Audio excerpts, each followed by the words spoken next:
We better get started, I guess. How are you? Where the hell is my opening statement? I've got it here. I've got it. Don't worry. I'm not going to say much anyway. Yeah. I'd like to call the hearing to order this morning, and the title today is the hearing on the Quadrennial Energy Review and related discussion drafts, including Title III, Energy Diplomacy. We'll have two panel of witnesses this morning. And of course, on the first panel, we have our Secretary of Energy, Mr. Moniz, who's no stranger to this committee or to Congress. So we appreciate him being with us very much. Look forward to his opening statement. And then we'll have some questions relating to his testimony as well as other issues. And at this time, I'd like to recognize myself for 5 minutes for an opening statement. Everyone is very much aware that this subcommittee and the Congress has been working on a bipartisan energy bill for several months now. Many people are even asking, not surprisingly, is there enough common ground between our efforts and the Obama administration to enact meaningful energy legislation? And I do believe that this question was answered with a clear yes when the Department of Energy's first installment of its Quadrennial Energy Review was released last April. This detailed study focuses on the infrastructure implications of America's new energy boom, and many of its recommendations overlap with provisions of our draft energy bill. And so we are excited that Mr. Moniz is here today so that we can explore the perspective of the Department of Energy as the country makes dramatic changes in its energy distribution, production, transmission system. We have a lot of infrastructure needs. We're focusing on the diplomacy aspects of energy, which is becoming more and more important to our friends in the European Union, who find themselves reliant on natural gas coming from Russia. And so we have many opportunities in the United States to come forth with a good energy policy. And I think that most of the provisions that we're focused on in this energy bill, Democrats and Republicans agree that they need to be addressed. And one of the biggest is infrastructure needs and trying to improve the permitting process, for an example. So I look forward to the testimony of all of our witnesses today, and we have a real opportunity here, and we don't want to drop this ball. So we're getting close to the end of drafting this legislation, coming up with a final product, and we look forward to moving it in a meaningful way.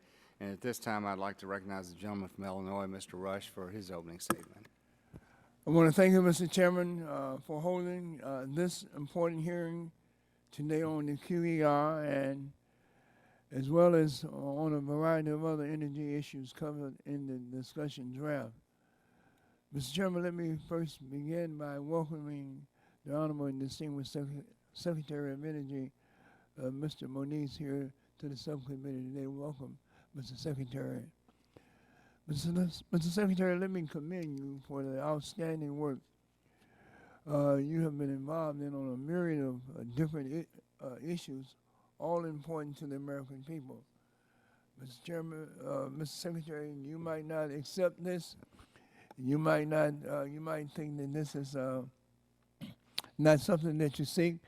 But in my mind and in the mind of a number of my constituents, you are indeed a superstar secretary. And we're proud of your work on behalf of our nation. Mr. Secretary, from your leadership in the historic nuclear talks with Iran to establishing the much-needed Minorities and Energy Initiative at DOE, to overseeing the development of the comprehensive QER, are among your more important accomplishments. And I have no doubt that you will go down as one of the most significant and effective energy secretaries of modern time. You see, I'm a fan, Mr. Secretary. Mr. Secretary, as you may be aware, I have a bill that I will soon be introducing that will amend the Department of Energy Organization Act to replace the current requirement for a biennial energy policy plan with a quadrennial energy review. It is my hope that this bill, like its Senate counterpart that was recently introduced by Secretary Coons of Delaware and Senator Alexander of Tennessee, will attract bipartisan support. In fact, Mr. Secretary, I have held off on introducing the bill as of yet so that my office can continue to hold talks with the majority side in order to find language that both sides can agree on. And, Mr. Chairman, I will continue to reach across the aisle for support on this nonpartisan issue of codifying a quadrennial energy review, and I hope that we can find common ground. Mr. Chairman, the QER addresses many areas that are also covered in the discussion draft of the comprehensive energy bill we have all been working on.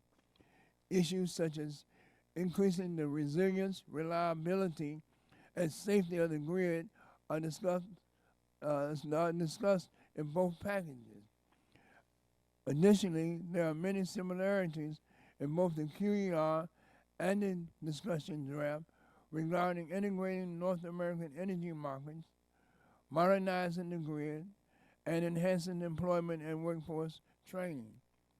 However, Mr. Chairman, there's still much work to be done in bridging the gap in areas where there are some disagreements, such as in siting and permitting and addressing the environmental aspect of transmission, storage, and distribution infrastructure. Specifically, in the discussion draft before us today, I have some concerns regarding the cross-border approval process described in Section 3104. Under this section, the burden is shifted away from private companies and on to agency officials to issue a so-called certificate of crossing unless the official finds the project, and I quote, is not in the public interest of the United States. Another concern that I have, Mr. Chairman, is in Section 3102, which sets up an interagency task force to evaluate North American energy flows. However, the task is noticeably missing representatives from either the Council on Environmental Quality, the Environmental Protection Agency, as well as the Departments of Interior or Transportation, among others who may weigh in on environmental issues. Mr. Chairman, as we move forward with the goal of putting forth a truly bipartisan energy bill, it is my hope that the majority side will work with our side to find common ground on most of these issues and put precedents in doing the right thing above doing it quickly. Mr. Chairman, I thank you and I yield back the balance of my time. Thank you, Mr. Rush, for that opening statement. At this time, I'd like to recognize the chairman of the full committee, Mr. Upton, for 5 minutes. Well, thank you, Mr. Chairman. I just want to say in response to Mr. Rush's comments, I look forward to working with him and Mr. Pallone and all of our members on both sides of the aisle to do this right, and appreciate those kind words.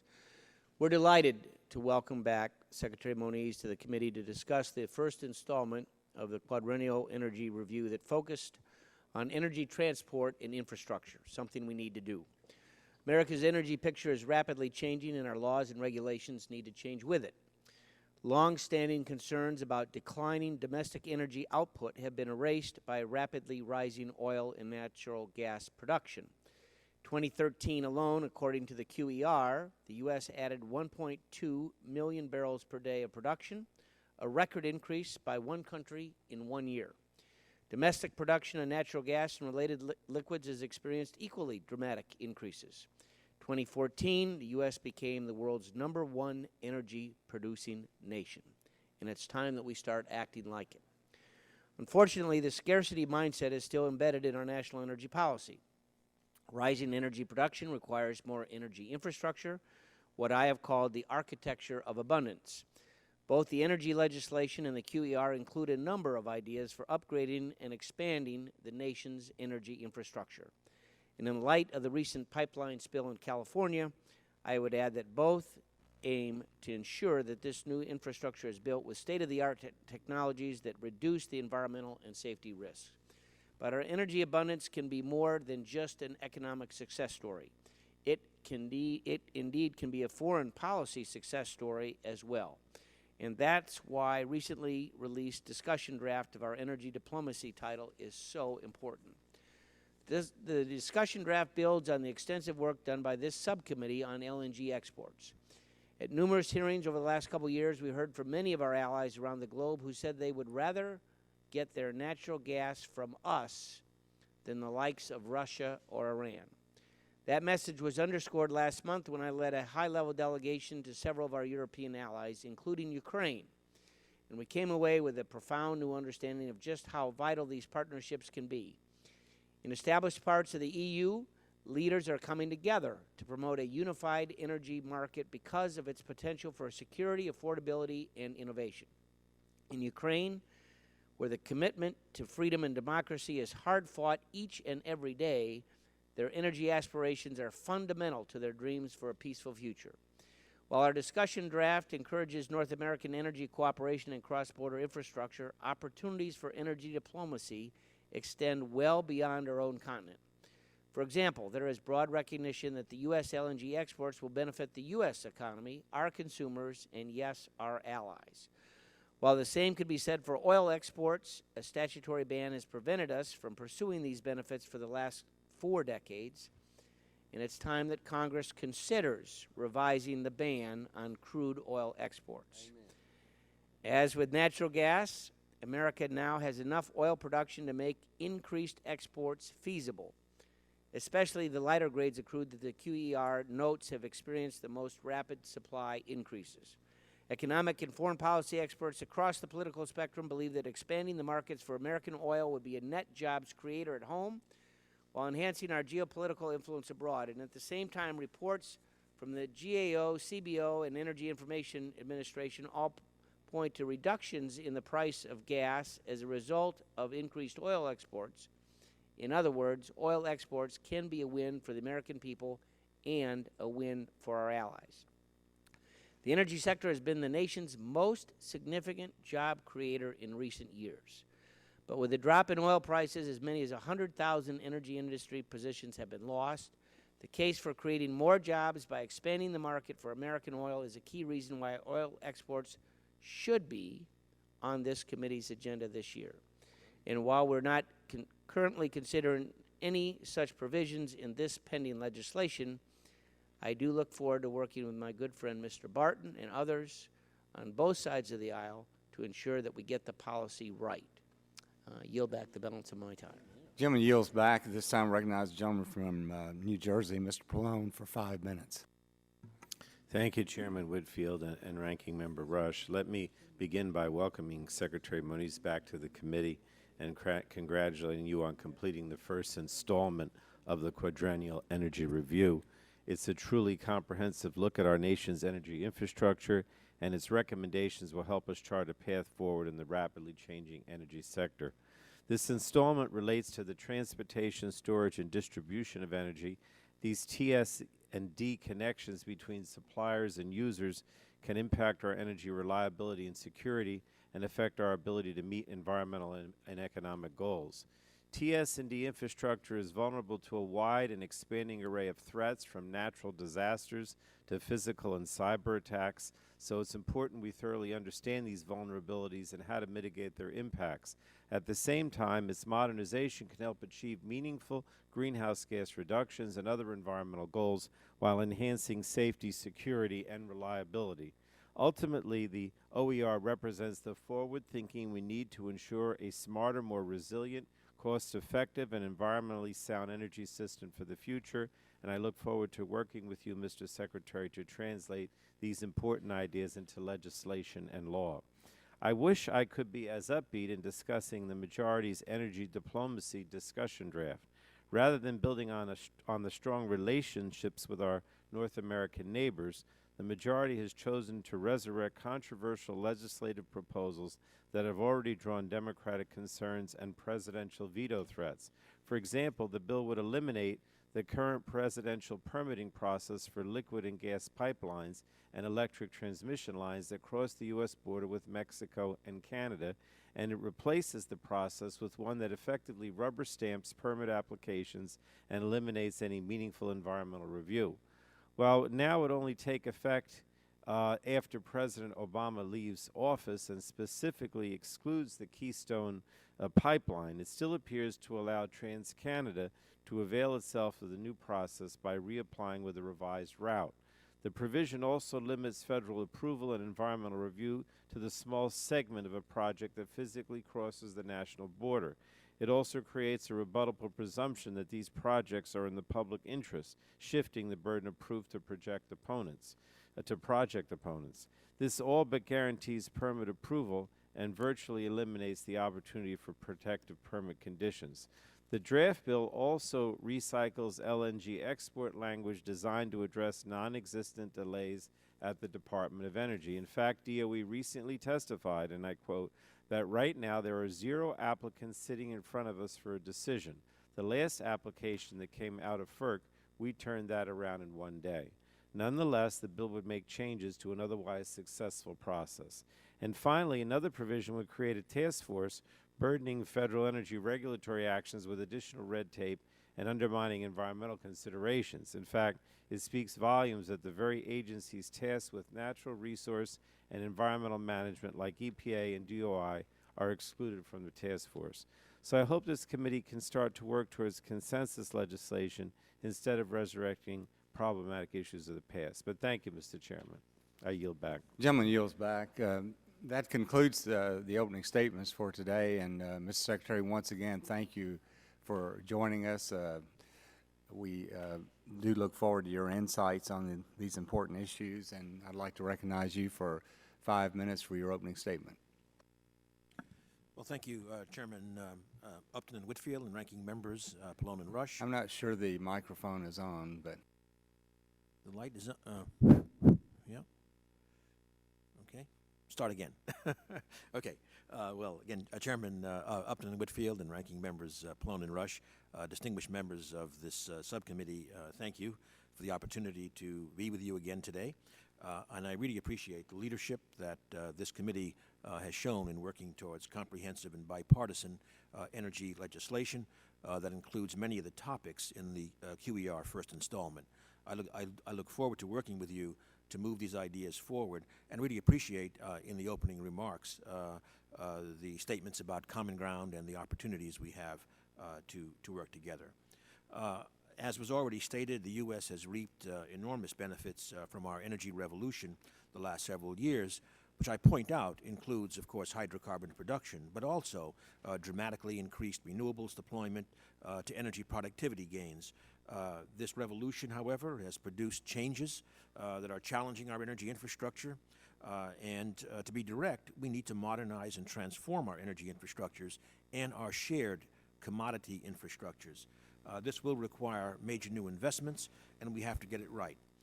We should acknowledge that while the choices we make and the decisions we take today and in the near future are critical, we also have to acknowledge that the choices and decisions that we fail to take in a timely way are very important for generating our infrastructure for the 21st century. To help guide these investment choices, the QER provides recommendations based on a 15-month multi-agency process that included 14 public meetings across the country and consultations with Canada and Mexico. The QER focuses on TS&D, including the network of pipelines, wires, storage, waterways, railroads, and other facilities that form the backbone of our energy system. I ask the Chairman's permission to submit the summary version of the QER into the record. The full QER is available online, and you have my written testimony, so let me just take the opportunity to highlight 5 crucial tasks that we need to take. First, our infrastructure investments can and must serve energy security in a broader sense than the oil-centric focus of the last several decades. An example is found in the definition of energy security that the U.S. and our G7 allies developed after the Russian aggression in Ukraine. That includes 7 critical elements in a modern view of energy infrastructure. Supply diversification, for sure, but also transparent markets, greenhouse gas emissions reductions, enhanced efficiency, clean energy, infrastructure modernization, and emergency response. This doesn't mean that global oil disruptions are not a concern. Indeed, in the context of the QER and its recommendations, modernizing the SPRO, both from a physical distribution standpoint as well as the authorities for its use, is a major area of focus. Through its analysis of resilience and infrastructure modernization, the QER goes beyond global oil supply disruptions as the single focus of energy security policy, leading, for example, to recommendations related to regional fuel disruptions, as we have seen across the country. More coordinated state planning is also essential, and most notably, we feel that state planning grants to help states update and expand their emergency preparedness and security strategies and exercises to enhance electricity reliability, to accommodate several changing factors are all critical. Other ways to improve energy security include programs to make our energy infrastructures more resilient to a range of hazards and vulnerabilities. These are addressed in part through the QER's recommendation for a pre-disaster hardening grant program, options for transformer reserves, and a systematic program to replace aging, unsafe natural gas distribution pipes. Second, QER and its recommendations underscore the indispensable role of states. These really are test beds. We need to advance studies such as a new framework for evaluating energy services to help things like rate structure development. Third, the QER analysis showcases the importance and complexity of how our energy revolution challenges our shared transport infrastructures. Frankly, when we started the QER, we did not anticipate that we would end up with this as a major area of focus. However, the dramatic oil production increases in unconventional locations, coupled with things like the RFS and pending exports of natural gas, have placed strains on those transport infrastructures, rail, barge, locks, port facilities, and the like. The QER includes recommendations focused on innovative funding mechanisms for these infrastructures and, for example, recommends a program for port connectors being stressed by new energy supplies. Fourth, the QER recommends coordinated efforts for skills training and recruitment of workers to build and staff our modernized energy infrastructure system and support jobs for working families. A national job-driven skills training system with rigorous curricula and standards that includes a special emphasis on training for veterans, on minorities in energy, is critical to our energy future. I might note that yesterday, 85 minority interns started working at DOE for the summer. I also created a job strategy council to look at how we can capture the energy sector opportunities that we have for new jobs. And finally, fifth, we need to acknowledge the critical federal role in incentivizing our energy infrastructure investments. While the bulk of the QER recommendations fall under this committee's jurisdiction, the Congress has other committees with equities in energy infrastructure, especially in shared infrastructure and North American energy integration. I will just note in closing that the administration's most recent budget request includes a down payment for funding some of the QER's key recommendations at about $500 million. However, in the current budget environment, where sequestration has placed artificial caps on spending, DOE's programs and the shared infrastructure programs for the Corps of Engineers and others, frankly, place these critical programs in competition with very restricted budget allocations. And so, for example, the House Appropriations mark does not meet our needs for energy infrastructure. In closing, Department of Energy and all the agencies that developed this report and its recommendations see great potential for benefit, and we look forward to working with this committee, again, to find bipartisan ways of advancing our TS&D infrastructure. Thank you. I'd be pleased to answer questions. Well, thank you, Secretary Moniz. And at this time, I'll recognize myself for 5 minutes of statements and questions. We all recognize that the Clean Energy Plan has been at the very center of President Obama's initiatives. And I think everyone recognizes that the tension between the Obama administration and Republicans in the House and Senate, as well as elsewhere, has been, many of us feel that the President is moving so quickly through regulations without adequate communication with the legislative body. And while we all recognize the need for an all-of-the-above policy, emphasizing clean energy, we look at Europe and we see how some policies over there, in which countries like Germany have made decisions to eliminate nuclear energy, has created low wholesale prices, extremely high retail prices, and as a result, Europe has some real economic problems. So what we want to be sure about in America is we made this mad rush for change, that we do so in a way that we can protect the reliability, the affordability, so that America can continue to be competitive in the global marketplace.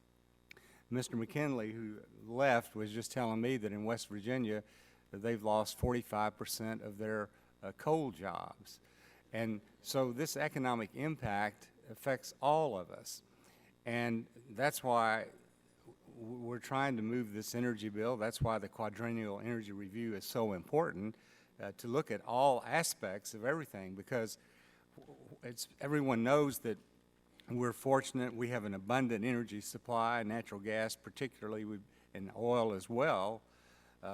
But we have infrastructure needs, and it's very difficult to get permits. It takes years. And so as we're shutting down coal plants through regulatory orders, we don't always have the capability to get the energy product to where it needs to go. And so that's what this is all about. So one of the things I just wanted to ask you, you were talking about the development of this first installment was a colossal undertaking with at least 22 agencies involved and more than a year of work. And if this is the first installment of the QER, will there be a new installment each year for the next 3 years, and then the process will begin all over again? Is that what your understanding is?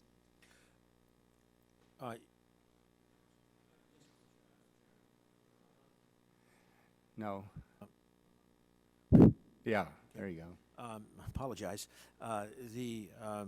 So this first installment, frankly, did take us a few more months than we had hoped. We are now in the process of working across the government to settle on the next installment.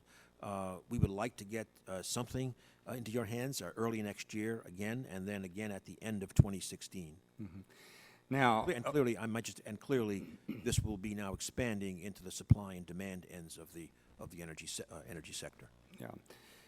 And my time's already running out here. I want to focus on one issue, because I was in the railroad industry, but railroads provide a vital transportation network for all sorts of commodities in America.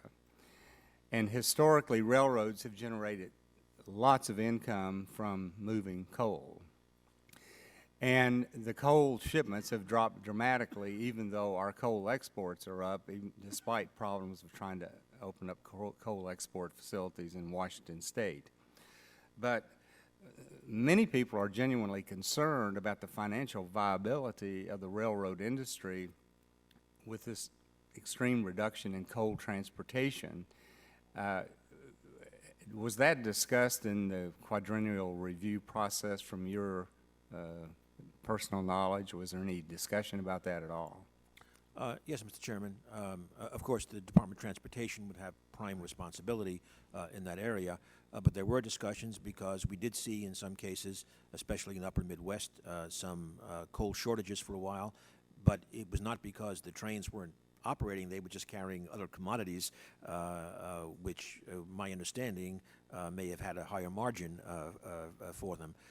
So one of the initiatives that we have taken, and the DOE EIA is working with the Surface Transportation Board at DOT, is to first of all to try to get more data and understanding of how commodities, including energy commodities, are moving on the railroads, because it is coal, it's obviously oil, and it's and ethanol competing in a certain sense with a whole variety of other commodities.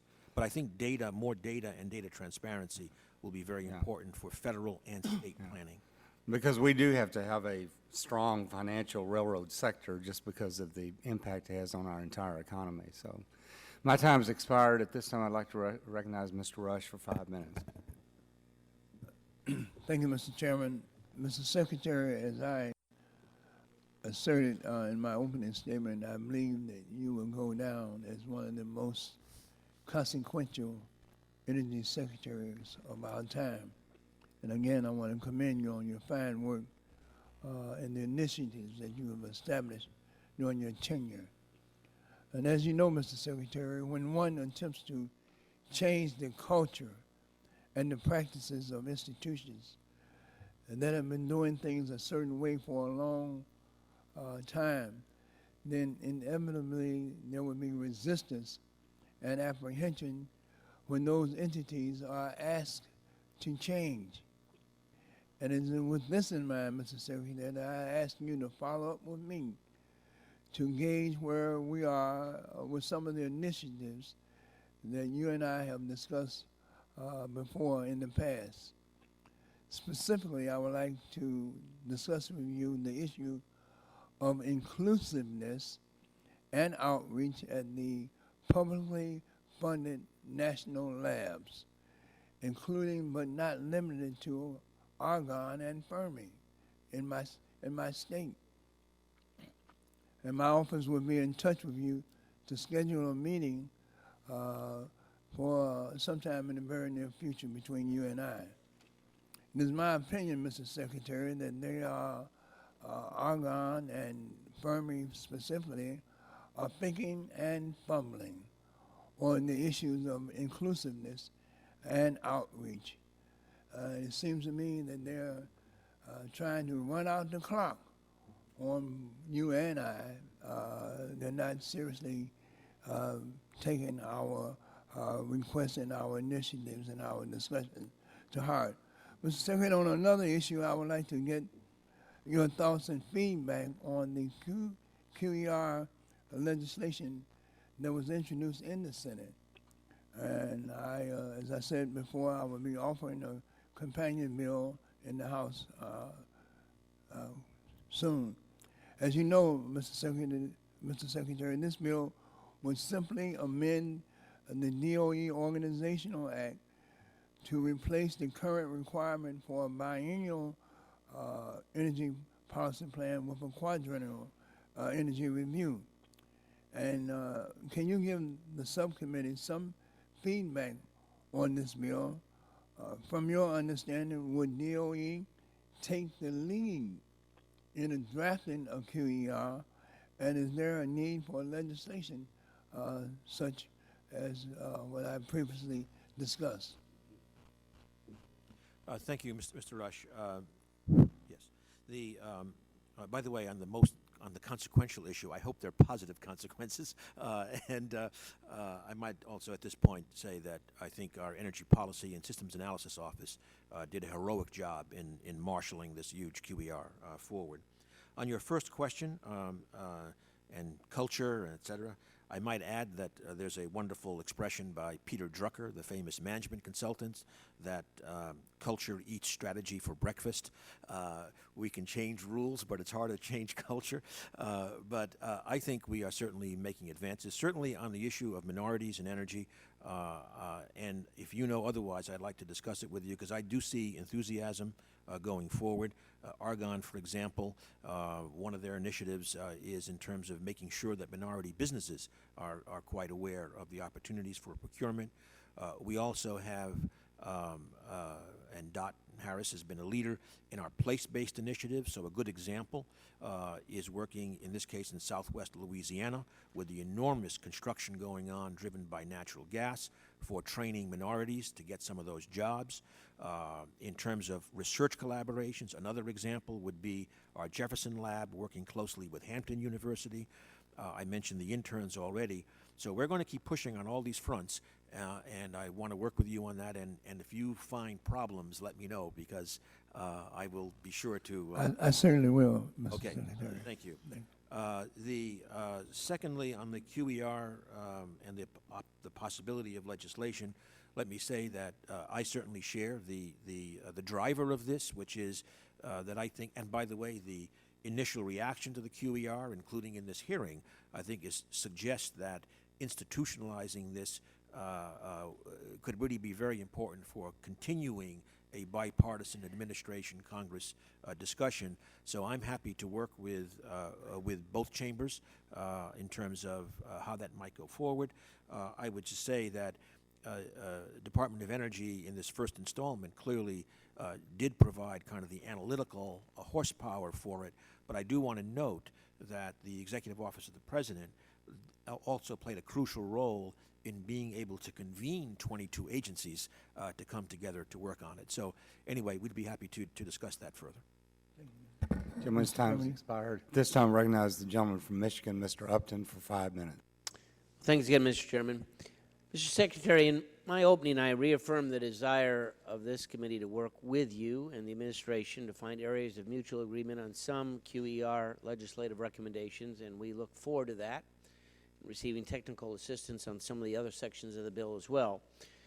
One of the areas that I wanted to zero in at, is SPRO this morning. As I noted in your response to the committee yesterday, the SPRO was established in 1975, and it's the largest government petroleum reserve in the world. It has been used successfully on multiple occasions to respond to different types of energy supply disruptions, but it is now 2015, and global and domestic oil markets have changed significantly. We would all recognize that, and SPRO needs to be modernized. So as you know, the committee recently voted to draw down a limited amount of SPRO oil to pay for our 21st Century Cures package beginning in 2018. As you conduct the ongoing study to recommend the new size and role of SPRO going forward, would you support an additional change that would allow the President to draw down and sell surplus SPRO crude oil in order to use the funds to pay for operations and maintenance in line with the DOE budget requests and potential modernization plans? In other words, using what we call mandatory savings to provide for the modernization and needed improvements that really have to take place in the next number of years. And I would imagine that would be a pretty small drawdown. Mr. Chairman, well, first of all, as you know, I have some considerable concern about using the SPRO for anything other than energy security and resilience issues for which it is intended. Now, the issue of, first of all, I have to say, the issue of what is or might be called surplus, I think is really part of the study going on, because we understand that there are certain IEA requirements, but that may or may not be the metric for us to use. That's the first thing. Secondly, we did identify, of course, in the SPRO, in the QER, excuse me, needs right now for modernizing the SPRO, well, there is the issues of maintenance, there are issues of modernization, and in particular, issues of addressing distribution systems for getting SPRO oil onto water, in particular, in an emergency. We estimated that as $1.5 to $2 billion. That's part of the discussion with Congress, how to address that. Clearly, what you propose would be a case in which, if one were to do that, it would be being used, I would argue, for the energy security intent of the petroleum reserve. So, as you know, the QER recommends more flexibility and anticipatory authority to initiate a SPRO drawdown. Do you envision a greater role for SPRO to moderate global prices? The motivation for recommending somewhat greater anticipatory authority is not motivated by a desire to use the SPRO to manipulate oil prices. The issue is that the current anticipatory authorities are highly restrictive, 30 up to 30 million barrels, and only if that keeps you above 500 million barrels. So there are issues there, and we feel that that should a larger drawdown be required, or if the SPRO were at 500 million barrels, one shouldn't have to wait to see the consequences on consumers of a spike in global oil prices before one can act. So I think that's the spirit, as opposed to manipulating oil prices. So I would note as the QER discusses, the last time SPRO had a major release was in reaction to Libya, was back in 2011. Seems like yesterday, but it was 2011. Since then, the supply situation has greatly changed for sure, as demonstrated in the test sale this last year. If there is an interruption somewhere in the world that doesn't impact the supply to U.S. refiners, would it make any sense at all to export SPRO crude? Once again, I would say that should be part of the study, studies really that we are going on. But I might say that it's hard to see how a major global disruption would avoid impacting our imports, because again, we still import 7 million barrels a day, and only because with a major disruption, even if that, let's say, country is not directly importing to us right now, there would probably be a redistribution of the market that would impact our imports. But nevertheless, hypothetically, if that were the case, I think there would still be an issue of putting SPRO out would have the effect of backing out imports that would then equilibrate in the global market. So we could discuss that further. My time has expired. Thank you very much for your appearance again today. This time I recognize the gentleman from New Jersey, Mr. Pallone, for 5 minutes. Thank you, Mr. Chairman. Secretary, climate change, as you know, is real, and we're already feeling its effects across the country. The damaging impacts range from heat waves and droughts to reduced crop yields and increased wildfires. Every region of the country and every part of the globe is affected. I'm concerned about impacts of extreme weather events and sea level rise on our already problems that we have with our energy infrastructure. So my question is, the QER outlines a number of findings in this area. How is your energy transmission, storage, and distribution, or TSC&D infrastructure, vulnerable to the impacts of climate change? Thank you, Mr. Pallone, Chairman Pallone. First of all, as the data in the QER show, we have been seeing increasing impacts, probably impacting the economy at the order of $25 billion a year on average over the last decade. And with rising sea level, the effects of storms, major tropical storms, for example, are amplified. So we feel it is very important now to address the hardening of these infrastructures, not only coastal, but coastal is one major issue. And that's why we recommend a joint set of initiatives. One is to provide energy assurance grants for states to do planning, and to provide a basis for the states to then compete for what we recommend as a several billion-dollar opportunity for these hardening kinds of activities. I'll give one example. It happens to be in New Jersey. It was not out of the recommendations here, but in New Jersey, there was the case where we cost-shared with the state a study on implementation of a very significant microgrid to protect electrified transportation corridors. The state then used that study to compete for Sandy recovery money, and in fact got several $100 million to implement that. That's the kind of thing.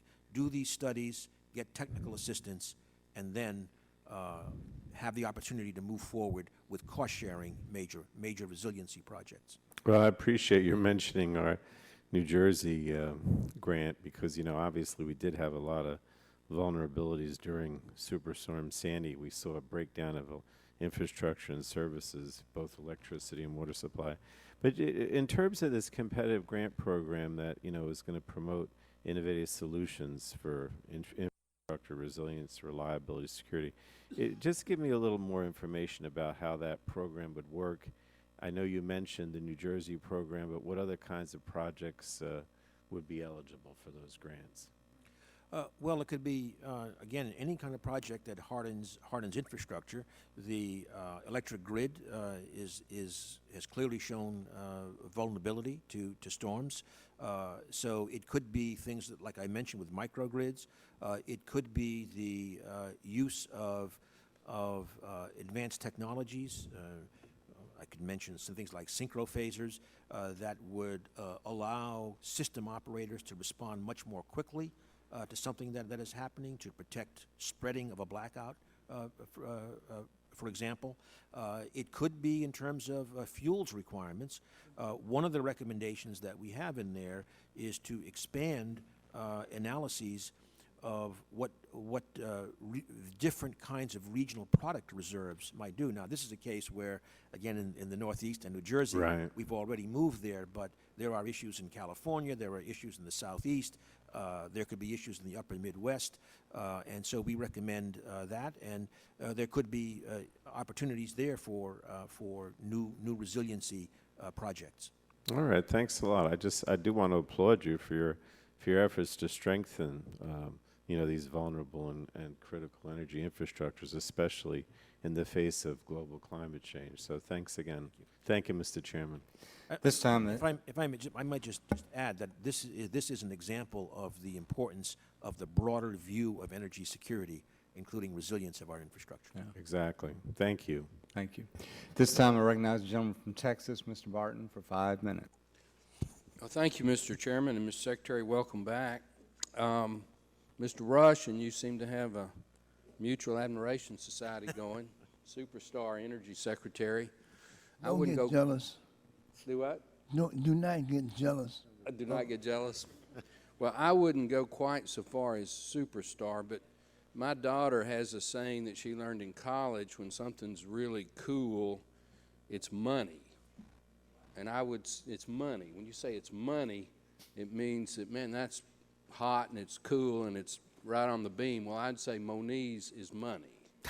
So, not superstar, but money.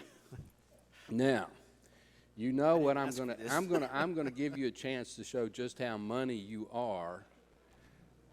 What do you think I'm gonna ask you right now? I don't know, but I'm covering my wallet. You heard the chairman's opening statement. He talked about oil exports, and you know, as you well know, Mr. Secretary, back in the 70s we had the Arab OPEC embargo, and this committee and the Congress passed a lot of legislation to deal with that, most of which has been repealed. We had price controls on the wellhead natural gas prices. We had price controls on crude oil. We had even retail price controls on gasoline. We limited what natural gas could be used for. That's all been repealed. The only thing that hasn't been repealed is the ban on crude oil exports. Now, the U.S. is number one in the world in oil production, over 10 million barrels a day. World uses somewhere around 94, 95 million barrels a day. Would you agree that if we were to let our domestic oil potentially be exported, that it would, at a minimum, keep prices from going up on world markets, and it's a possibility that the world oil price might go down? Would you agree with that?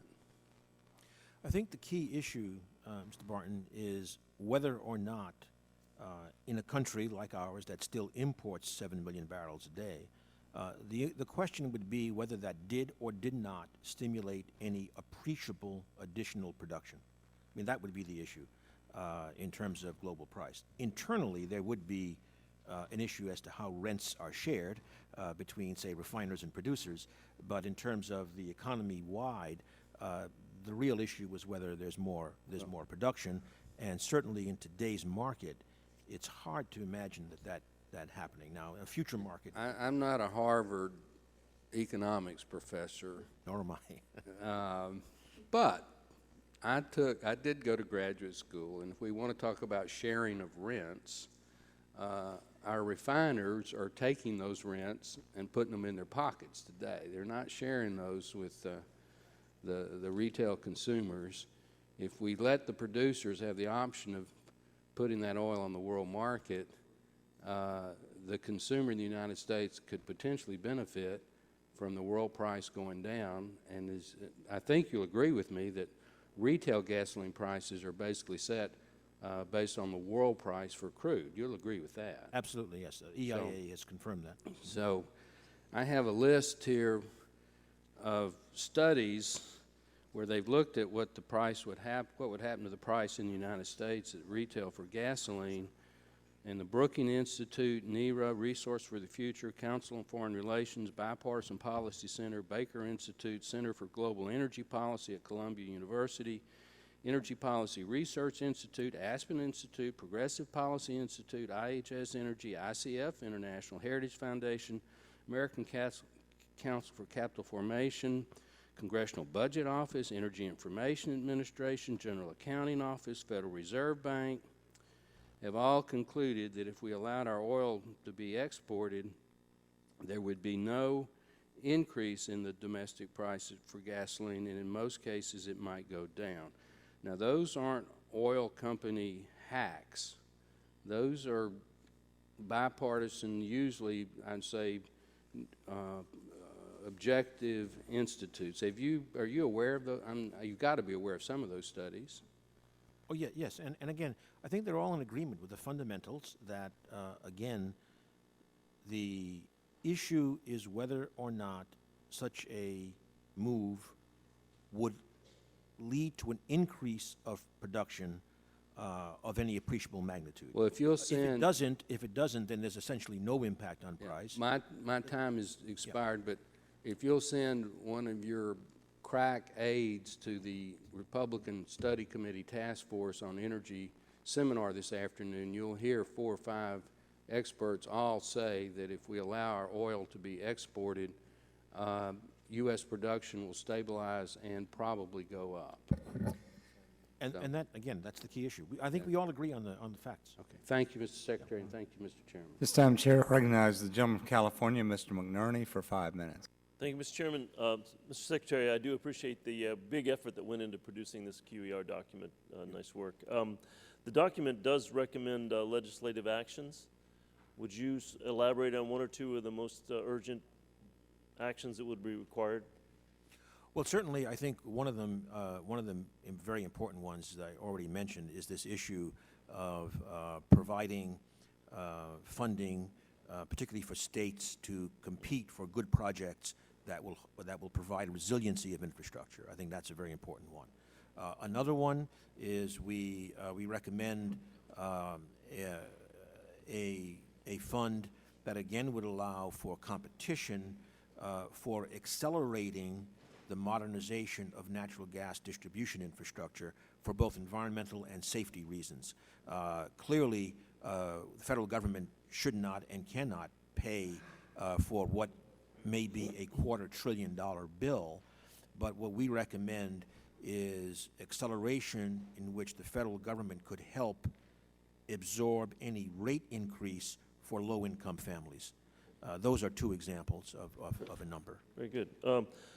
One of the things that's discussed is the potential for energy storage and grid modernization, grid resilience. Do you think that there's a short-term potential for that energy storage to be useful in grid resilience and in lowering the cost and improving access for renewables and so on? Yes, well, in fact, we all know California is in the lead, as is often the case, in terms of storage.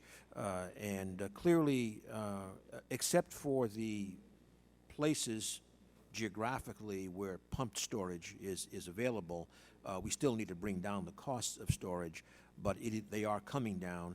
They could be a game changer in terms of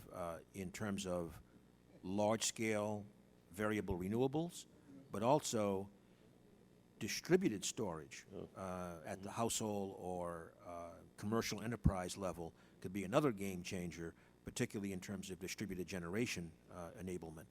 Are we pretty close to having the technology available? Well, the technology is available. It's the cost, and we probably need another factor of 2 to 3 reduction in the cost to make it widespread available. Well, thank you. Do you feel that the regional grid reliability would be put at risk by the Clean Power Plan? Well, we don't see any evidence in our analyses yet that this could not be managed in a pretty normal way. For example, we did a specific analysis in terms of the natural gas transmission infrastructure because of the issues raised in terms of dramatically expanding gas use in the power sector, and that found that that while one would probably have some regional issues to develop, that it was not like we needed a massive program, because we actually have been building out that infrastructure pretty substantially for the last 15 years, and frankly, there's overcapacity. So we don't see that as as a particularly difficult issue. Any way to deal? What would be the best way to deal with the regional question then that you just referred to of grid reliability? I think it would be just in the normal process as the supply distribution is understood in that region. The companies would go through the usual FERC process for, let's say, interstate gas transmission pipes. Well, there seems to be a patchwork of transmission siting initiatives across federal agencies. The QER highlights the need to improve coordination between all the stakeholders for transmission permitting processes. Do you believe that the rapid response transmission team has been effective, and should its role be expanded? I believe that it is, what I would say is I think it's really gained traction. It's been, in my view, I'll be honest, I think it's a little bit slow getting going, but I think now the whole pre-application standardization is kind of come into play, and I think that we do need to, in fact, keep up the pace, and if anything, strengthen it, yes. Okay, thank you, Mr. Chairman. I'll yield back. Gentleman yields back. This time recognize the gentleman from Texas, Mr. Olson, for 5 minutes. I thank the chair and welcome Secretary Moniz. My first question is about the Federal Power Act. Under Section 202C, DOE can order a power plant to stay running during a grid crisis. In following your order, the plant might squeak past the clean air permits. Unfairly, that plant can be fined and sued by others for doing so. One regulator says go, another says stop. That plant has to decide whether they want to acquiesce in a power shortage, maybe a brownout or blackout, or cut a check for breaking the permit for just a few days, maybe a few hours. I have a bipartisan bill with Representative Doyle and Green to fix this in the energy package we're working on. This is not about a company running roughshod over environmental laws. We're talking about days or hours in a crisis. The other week, FERC and NERC endorsed our bill. Your predecessor, Secretary Chu, told me in this committee that he is, quote unquote, very supportive of the idea. The bill has passed this committee 3 times now, in the whole House twice, in the 112th, 113th Congress. And so my question for you is, can I count on your support in the 114th Congress? Will you be very supportive of the bill like your predecessor? Yeah, Mr. Olson, thank you. You've asked me this question before, and let me say that the answer is basically yes. I know our DOE staff has worked with both sides on this, and I think we're quite comfortable with it. Thank you. Great, thank you for that clarification. As you know, my home state of Texas has half our southern border, over 1,200 miles with our neighbor to the south of Mexico. And we know that important that relationship with Mexico is for our trade. Your QER points out that we trade tens of billions of dollars in energy each year with Mexico. 65. 65, I like that even better. In fact, some of Texas' only power line connections outside of ERCOT come from our neighbor to the south, Mexico. You might recall that those lines prevented rolling blackouts and brownouts with crises in the in the spring, the early winter of 2011 and August of that same year. My question is, we know that oil and gas, those plays, shale plays, don't stop at the southern border.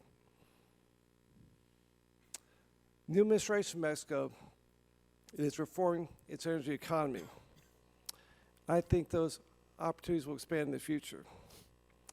Your QER, our energy package, will address the topic of North American energy. I believe better coordination and trade will be critical in the years ahead. My question is, can you please tell me what you see as the next major opportunities for North American energy and where that relationship is headed? In particular, I would say actually last week I spent 4, I want to emphasize, work days in Mexico with Western Hemisphere and other energy ministers. The energy reform in Mexico, I think, offers tremendous opportunities for us. Clearly in the hydrocarbon sector, we know that our companies are going to Mexico in the current auctions and are prepared to offer lots of technical assistance to get engaged in the shale plays as well. However, in discussions with Minister Joaquin, the energy minister of Mexico, he has emphasized something that I agree with, and that is that the reform of the electricity sector may actually offer qualitatively new opportunities, because the reform, I think, will bring our systems of regulation, et cetera, and standards much more into alignment, as we have with Canada, where we have a completely integrated electricity system. So we are looking forward to that. It's going to be a major focus. We have both a bilateral working group that I chair on the American side with it's a multi-agency group with the Minister of Environment in Mexico, Minister Guerra. And then I also am one of the 3 chairs of Canada, U.S., Mexico trilateral energy ministers, and we are already well along into a trilateral data cooperation. And just last week, we have a release that went out. I'd be happy to get it to you. Yeah, thank you. Where the 3 of us announced that we are now going to expand the cooperation, Great. to a full agenda laid out, which will include things like emissions and hydrocarbon production and energy infrastructure issues. So it's a very, very active. Thanks, I'm out of time. One standing invitation, come down to see your work at MIT in your current position. The Petronova project in Thompson's, Texas, the only viable carbon capture enhanced oil recovery project in the whole world. Come down and see it. You'll love it. I yield back. This time I recognize the gentleman from Texas, Mr. Green, for 5 minutes. Thank you, Mr. Chairman. Mr. Secretary, you'll get an overdose of Texas. I see my colleague Joe Barton's not here, but I don't know if our members heard that his mom passed away last week, and Sorry. I just wanted to express regret to Joe. Mr. Secretary, welcome back. According to DOE website, for projects that cross the U.S. international border, DOE must comply with NEPA requirements to consider environmental consequences of proposed projects. Ms. Secretary, are you familiar with that requirement? Mm-hmm. Yes. When making cross-border decisions, does DOE adhere to NEPA regulations and guidelines set forth by the Council on Environmental Quality? Does this include cumulative indirect impacts? I'm sorry, Mr. Green. Does that clarify the question? When making these decisions, the DOE adhere to NEPA regulations and guidelines set forth by CEQ? And you said that yes, but does that analysis include cumulative and indirect impacts? Does the NEPA process include that? I guess I'm not quite sure if that's actually part of the NEPA process or not. Okay. CEQ I mean, requires. clearly there are, in general, when we make public interest determinations, Yeah. cumulative impacts are part of that. Okay. CEQ requires an environmental impact for major federal actions significantly affecting the quality of human environment. Is it reasonable to conclude that DOE would require an environmental impact for a cross-border project, an EIS? Oh, absolutely. We always require an EIS, yes. Would DOE consider approval of a cross-border project a major federal action? I'm getting down to the whole. Yes, all right. CEQ has determined that NEPA applies to significant federal actions and can't be avoided by segmenting a project. So that means that a project coming across from Texas to Mexico, not just a cross-border crossing, but the project itself. Would DOE decision-making on cross-border segments of a cross-border project require compliance with NEPA? Certainly. I mean, we always require NEPA compliance. The discussion draft in the bill would eliminate the presidential permit process and grant cross-border decision-making to DOE for electric transmission facilities. If this draft were to become law, the DOE would be charged with promulgating a rule to implement the granted decision-making. Is it reasonable to conclude that any DOE issues new regulations, these regulations would include NEPA requirements about the cross-border project? Well, if I might take a step back, I think there's two principles that we would always insist upon. I mean, one is proper environmental review, and secondly would be a judgment that this is in the public interest. I mean, I think those are the two basic principles. Okay. There's language in Section 3104 of the bill that would limit the department's ability to fully comply with NEPA requirements. Do you believe that that language is needed? Well, again, clearly, I think we need to make sure that the environmental requirements are met. So if the bill, if the proposal would curtail that, then obviously I would not support it. Are you familiar with what's called the federal NEPA small handle issues? No, I'm not. Okay. If federal small handle issues relate to how much federal control should be exercised over a private project, specifically whether a full NEPA review is required when the federal agencies control only a small segment in an otherwise private project. Courts have determined if an otherwise private project cannot proceed without federal permits, then federal agencies are required to satisfy NEPA requirements. Mr. Secretary, is it possible for a cross-border project to proceed without a presidential permit under current law now? I really had better check that with my general counsel. I would have thought not, but I'm. Well, my concern is that we've been trying to set a standard in this bill in previous legislation on cross-border electric transmission, natural gas pipelines, and of course crude oil pipelines.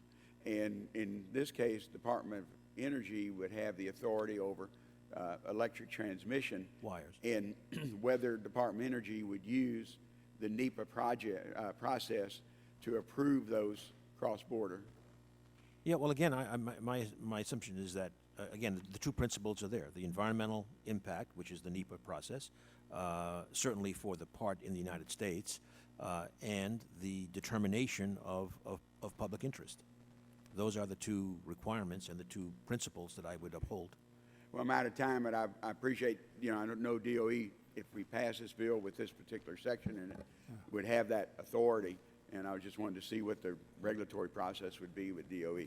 I'd be happy to discuss that. The gentleman's time has expired, but are you saying that under 3104, our legislation would not require a NEPA review? It does require a NEPA review. Oh, okay. And that's what I was wondering. Because there's been some confusion on our legislation that we've done separately, that NEPA review is not required. Yeah. And I want to make sure folks understand that It is. it's in this bill. It is It was in the previous bill we passed out of the House last session. Right. And on cross-border issues, not just for DOE. Okay. Thank you, Mr. Thank Chairman, you. for clarifying. This time I recognize the gentleman from Illinois, Mr. Shimkus, for 5 minutes. Thank you, Mr. Chairman. Mr. Secretary, welcome. You know, your department really was developed and instituted based upon our nuclear heritage, as you know, and also is focused on our nuclear future, and then you have to deal with a lot of the legacy issues. It's not really part of the hearing, but the introduction is just to let you know I appreciate the support I received from your professionals down at Savannah River, which I visited yesterday, and the contractors there, and they took good care of me. Great. And I just want to put that on the record. Now to the QER. The QER devotes an entire chapter to improving North American energy integration, but makes no mention of issues belying cross-border presidential permitting in general, or the Keystone XL pipeline in particular. It's kind of some of the questions I think Mr. Green was alluding to.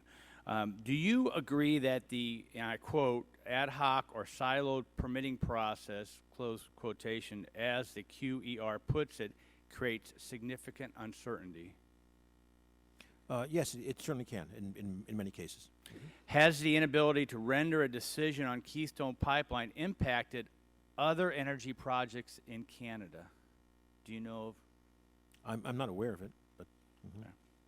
And can you check back with us? Obviously, there might be. Otherwise, I wouldn't be asking this question. Well, only in the sense that obviously I have seen discussions about other pipelines to take out things east or west, for example. But right. I think the public and as a whole, I don't think they really. Sometimes I put up the transmission system on a map just to identify how many cross-border pipelines and transmission lines we already have, both north and south. I think it's like 74 pipelines or something. Right, and obviously it's curious. We have problems with one, and the debate is, will we have problems with the future, or is this uncertainty kind of slow down the process?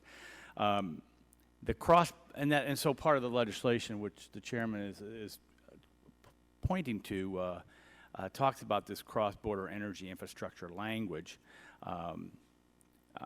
in the committee's energy diplomacy discussion draft. Would it attempt to address unnecessary delays in the permitting of cross-border pipelines and transmission lines? Have you looked at this, and is there room for improvement when we're talking about pipelines or wires? Well, obviously, as was already stated, the pipelines, as you know, are not in our jurisdiction. The wires are, and I think it's going pretty straightforwardly. I might add that just the projects discussed over the last 5 years for new transmission lines would total about 5 gigawatts of additional capacity coming into the Northeast. Yeah, and we had a hearing just a week ago, I think, on the desert, really the natural gas desert of the New England states. We had the governor of Maine here, which would address, obviously, pipeline infrastructure and probably cross-border also with them. I mean, I think a lot of people would kind of shake their head understanding that we still heat with fuel oil in some major states in our union, where access to natural gas pipelines might help them transition, especially with the abundance that we seem to be having now with our production. If I may just you note may. That about a week and a half ago, we did approve for potential FTA re-export a project to Canada, a natural gas project to Canada. The energy diplomacy discussion draft also talks about improving the process for permitting major energy projects. Do you agree that it would bring greater clarity and predictability to the process and help in this energy diplomacy part? Could you clarify if we did what exactly? Well, the formulation of coordinated procedures and criteria balance energy security impacts with environmental considerations. So you've got to, especially in energy diplomacy, Shimkus is ethnically Lithuanian. A lot of people here have heard that before. I've toured the LNG terminal. And this energy diplomacy for our friends around the world, whether it's Japan or whether it's the Eastern European countries is really critical to give them choices of energy. And so the question is cost-benefit analysis and how can you expedite it, and I think your quadrennial review addresses this a little bit. Well, again, as I said earlier, the whole issue of energy security we are looking at in a broader sense than the traditional way. And by the way, maybe not here, but if you'd like, we'd be happy to come to your office and discuss the work on Ukraine specifically, since that seems to be an interest potentially. It'll be a great interest to many We'd members be happy of the. to do that. Thank you. But anyway, we are trying to expedite these issues. This time, the chair recognizes the gentlelady from Florida, Ms. Castor, for 5 minutes. Thank you, Mr. Chairman. Good morning, Mr. Secretary. I'd like you to elaborate a little bit more on the transmission, storage, and distribution beyond what you've already testified to, because America's energy infrastructure is aging. It is not well matched with the new sources of supply. It is exposed to increasingly dangerous extreme weather events associated with climate change, such as sea level rise. In my neck of the woods, we're concerned about more intense electrical storms, and then drought and wildfires. And I know you're sensitive to the potential for cyber and physical attacks as well. And part of America's policy right now is to encourage these new clean energy supplies and greater energy efficiency, such as the availability of rooftop solar that holds great promise for powering households and businesses across the country, and our growing energy efficiency sector that will rely on smart meters, a smart grid, distributed generation. But these run completely counter to the traditional electric utility model. Now, you've testified already today about, well, energy assurance grants for states. Maybe you need to go into greater detail on the microgrids. I've never heard of a synchro phaser. What else really must we be looking for to modernize America's grid and infrastructure going forward? Well, in terms of the grid, including both the transmission and distribution systems, I think one major theme is that we need to really push forward on what we've just barely started, and that is real integration of information technology into the grid and all of the associated requirements to take the data to be analyzed, of course. The synchro phasers are part of that. We could discuss that some other time. Okay. But sensors, control systems, coupling information technology into distributed decision making, so that the grid can respond quickly if there's something developing on the reliability side, for example. So that really is, I would say, the overarching theme, more and more information technology integration into that system. That does, of course, potentially exacerbate another thing you mentioned, which is the cyber risk that we have to stay ahead of. And I would say there, I just might add that under the leadership of our Deputy Secretary, we head something called the Energy Sector Coordinating Council, which has EEI and a number of CEOs that meet 3 times a year to discuss these kinds of risks to the infrastructure, to the grids especially. On the grid, there are some other issues besides those I mentioned, such as the role of potentially DC, long-distance DC transmission, where that's much more prevalent in other parts of the world right now. But again, IT, I would say, number one in terms of where we have to go. And back on your energy assurance grants, would they be open only to states, or would local communities and businesses be able to tap into those grants? I think there's still really a lot of program design to do, and we'd be happy to talk with the members about that. I think the way we've been envisioning it is principally through the states, but hoping that the states, to be competitive, would be working with localities and tribes in the appropriate states, for example. But that's all a detailed program design. I'd hope you'd open it up to local collaboratives or regional collaboratives. Sometimes you have recalcitrant states, even there's an unwritten state policy in Florida right now. You can't even say climate change, so that doesn't bode well for our ability to compete for those grants. And Okay, we'll take that under consideration. Great. Because it's been raised before in terms of cities wanting to be able to be direct applicants. Absolutely. There's been some discussion today about experts of oil and gas. How much, you've used a number today, how much right now is America importing of petroleum and gas? I think we're still importing close to 7 million barrels a day of crude oil, Okay. although we are net exporters of about 2.5 million barrels of oil products. So our net imports are maybe 4.5 million barrels. Doesn't the export-heavy focus run counter to America's policy imperative to reduce carbon pollution? Well, as I said, frankly, I think in our current situation, where we are still major importers, relaxation of export is probably likely to more or less just swap around different oil qualities in different places, as opposed to lead to tremendously increased production or demand. That's my view. So you do not think that exporting additional carbon fuels would exacerbate the problem of carbon pollution across? I think the key is that even as we are producing more, and this debate is going on in terms of exports, I think the important thing is, and we satisfy this, is keep your eye on the ball for reducing oil dependence, and that means we are aggressive on efficient vehicles. We are aggressive in terms of developing low-carbon fuel alternatives like next-generation biofuels, and we are aggressive in supporting the move towards electrification of vehicles with clean electricity supplying those vehicles. So, ladies, time.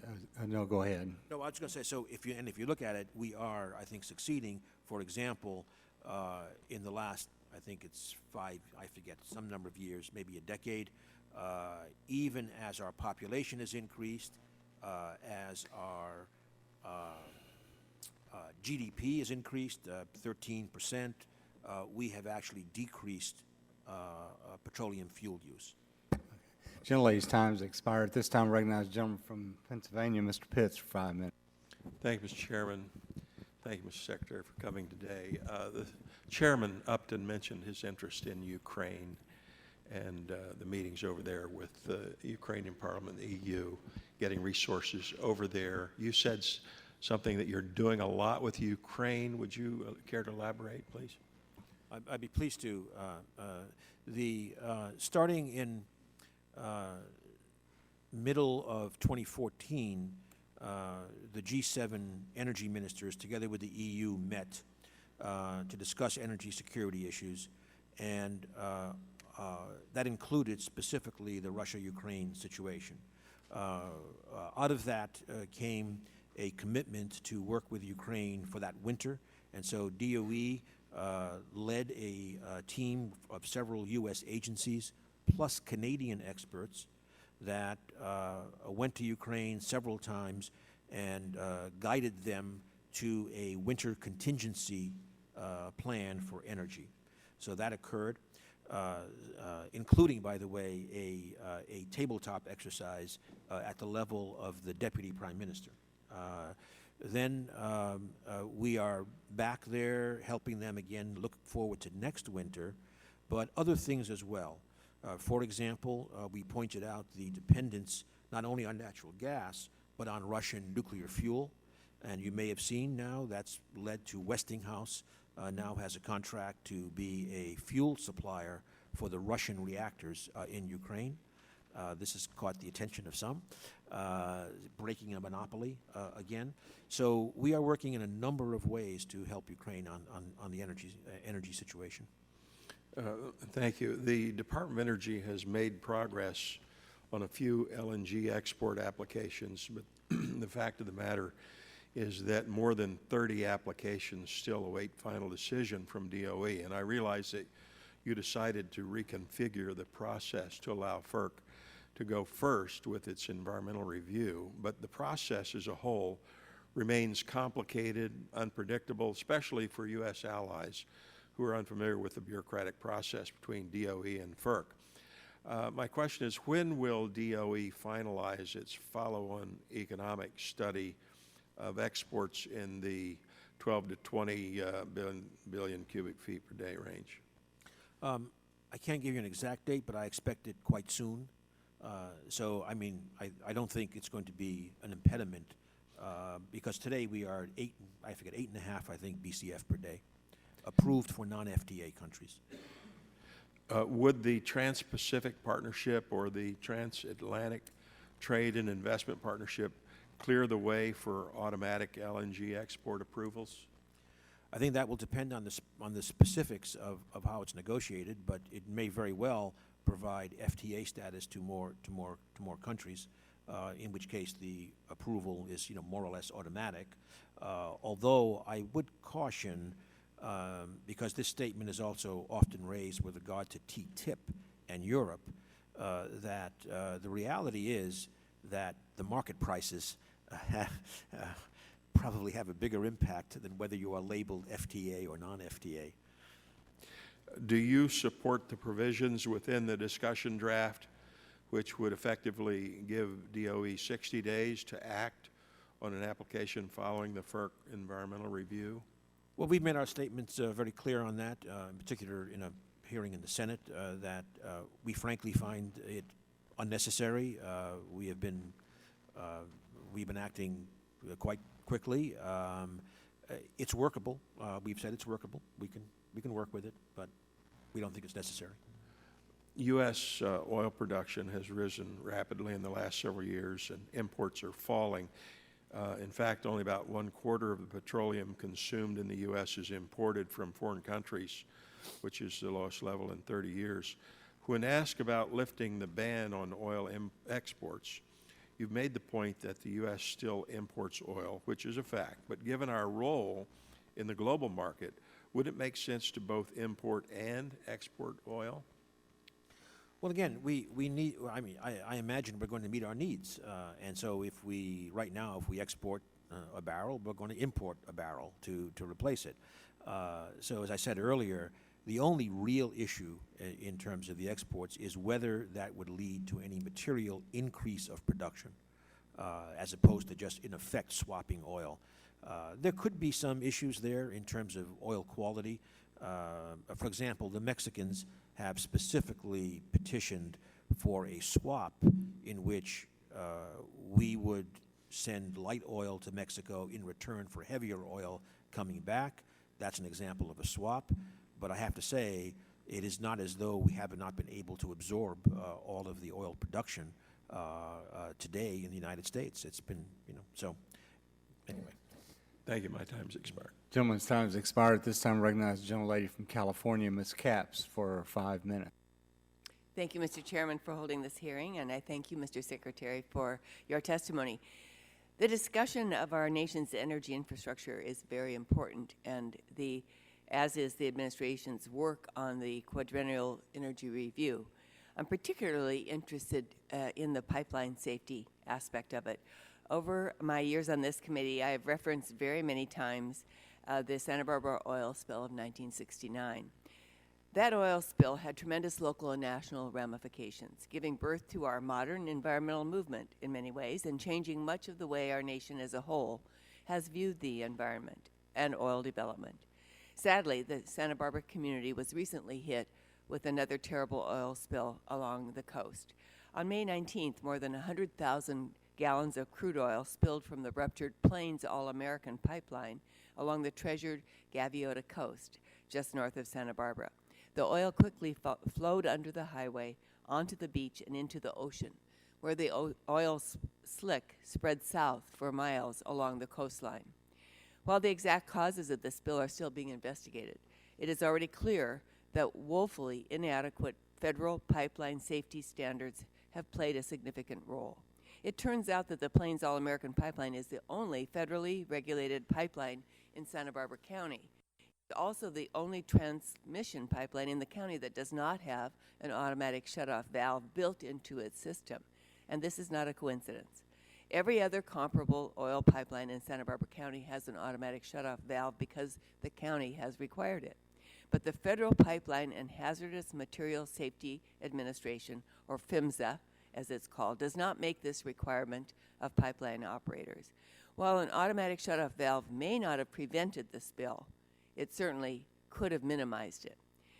Plains was actually allowed to squirrel away tens of millions of dollars into what they called a contingency fund for when their pipeline would inevitably fail. Yet they weren't even required to spend a fraction of that amount on installing basic spill prevention technologies.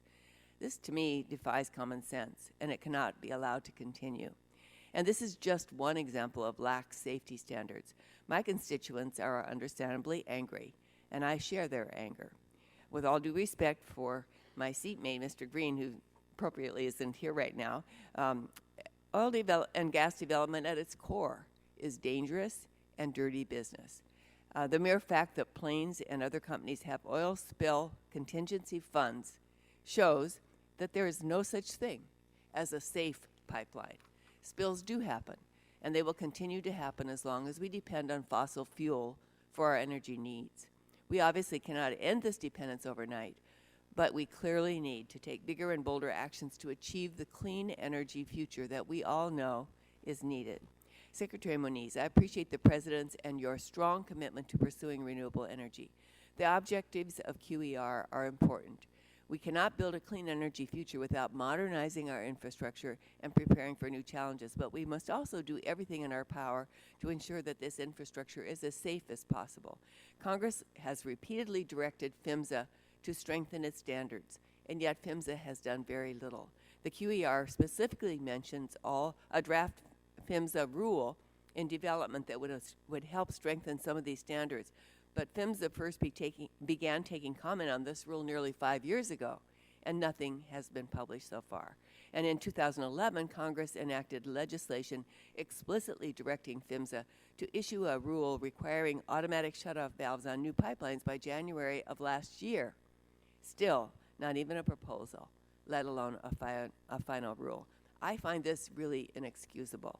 I know DOE does not have direct control over this agency. Transportation does, or rulemaking.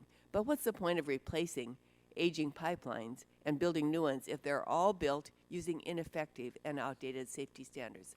The pipeline that burst in my district was not even 30 years old. So age is clearly not the only factor here.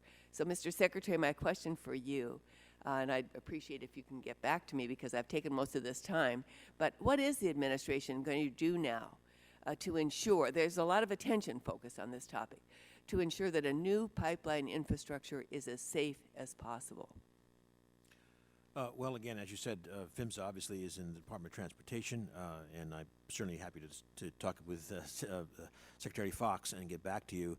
But obviously the QER focus is we've got to rebuild infrastructure in a way that is reliable and resilient, and I would say this is an example of resilience by having the kinds of safety systems in place that maybe cannot avoid but can dramatically limit the impacts. So this is just part of why we need this discussion, I think. Thank you very much. Thank you. This time I recognize the gentleman from Ohio, Mr. Latta, for 5 minutes. Thank you, Mr. Chairman, and Mr. Secretary, welcome back to committee. It's always good to have you here. If I could just follow up what the gentleman from Pennsylvania, Mr. Pitts, was asking, and you mentioned about the swap for light versus heavy with Mexico. Maybe some folks might not understand why you'd have to have a swap. Why is that? That you'd have to swap light for heavy crude?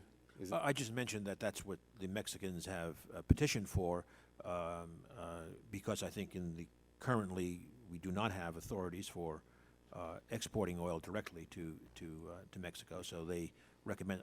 My understanding is it isn't a DOE, of course, but my understanding is they asked for this kind of idea of a swap, which is under consideration, I believe, at Department of Commerce, I believe. Okay, thanks very much. Another issue not only has this subcommittee taken up, but also especially the telecom subcommittee in regards to cyber attacks and physical attacks that could occur to our infrastructure in this country. And so it's really not only a growing concern, but a great concern that we all have as to what could happen.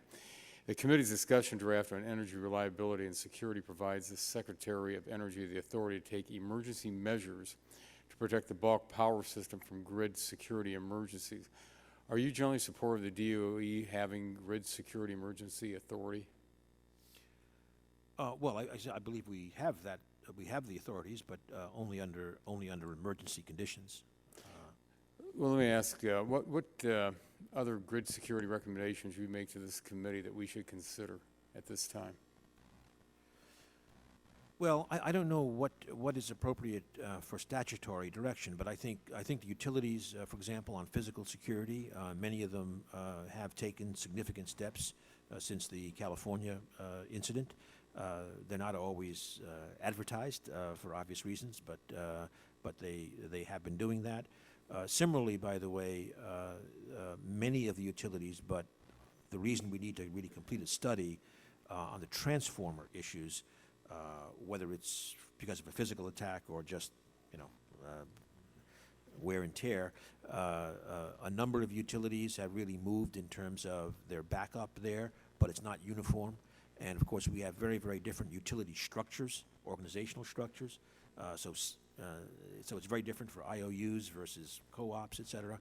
So I think there is some, that's an example where maybe after a study, some statutory action could be called for in terms of how do we provide appropriate resilience to the low probability but very high consequence of not having access to big transformers. Let me ask this, how concerned are you about electromagnetic pulses against the grid system? Well, that's another risk that we identified. There are studies on that. The National Academy has studied that. I would say it's once again an example of a probably low probability but significant consequence possibility. When you say low probability, what percent probability would you put? Well, I'm not going to give a number, but just say it's low. Okay. Well, because but again, there has been hardening done by many to key transformers, et cetera. Okay, thank you. Could you explain the importance of information sharing and public-private partnerships as it relates to securing the electric grid? I'm sorry, could you explain the importance of information sharing and public-private partnerships as it relates to securing the electric grid? Oh, I think that's very important. Once again, the Energy Sector Coordinating Council that our Deputy Secretary heads is part of that public-private partnership. And by the way, I have to say, groups like EEI have been just excellent partners in that. And in terms of information sharing, just one particular example, there's a lot of information sharing in terms of reliable operations, et cetera. But one area I would highlight that this council does is, including through providing selective security clearances, sharing cyber threat data with the private sector. Okay, and finally, the very short period of time I have, in analyzing recent power plant retirements, the QER mentions market factors, low cost of natural gas, and changing coal prices as driving factors behind the retirements. Would you agree that environmental regulations like the Mercury Air Toxic Standard and the proposed Clean Air Power Plan also played a role in the retirement of some of our electric generating units? Well, certainly things like mercury restrictions obviously raise costs, and that's always the cost calculation. But again, I think by far the dominant issue over these last years has been gas prices of $2.50, and for certainly inefficient coal plants, even the variable cost is beat by the by natural gas combined cycle. Thank you, Mr. Chairman. My time's expired. I yield back. This time, Chair recognizes the gentleman from Vermont, Mr. Welch. Okay, thank you very much. I have one comment and 4 questions, so I'll go lickety-split, and I think I'll ask them all 4 so you can answer them. The comment, you've been getting praise for being a great Secretary of Energy and sideline as a nuclear negotiator, but I don't think people know that you do the best imitation of Louis Tiant, his wind-up delivery in pitch, and I think all members should ask for a demonstration. Including the look to God. The look to God. That's right. The whole thing. But the questions, one, this committee's been doing great work on energy efficiency, and energy efficiency in Vermont has been fully embraced, and it has led to our transmission company, Velco, being able to avoid about $400 million in expenses associated with transmission lines. So I want your comment on what we can do as a committee and the federal government can do to help get the benefits of avoided cost. Second, we've been trying to get real-time information on electricity rates in New England, in significant part because our rates are very high, and your department has been helpful trying to get real-time information in all the states in Canada and Mexico, but has been having real challenges in actually getting that information. And I'm curious to know what you find is the reasons why it's so tough to get that, and what the department and FERC can do to help reduce the electricity bills for New Englanders. Third, this is a smaller issue but quite important. We have some biomass stove manufacturers, and the standards evolve. One of those stoves companies is Hearthstone, and they're having a real hard time getting basically an answer on what the standards are so that they can comply. So we need some help on that. Yeah, that's right. So they have a great product, but if they don't get a real definition of what the standard is, then it makes it tough for them to stay out there in the market. And he's been having an awful hard time with that. Small company, but important company, and real jobs to Vermonters. And then finally, net metering. That's tough because you have to have net metering if you really want to deploy energy efficiency. On the other hand, it obviously has an impact on the economic model.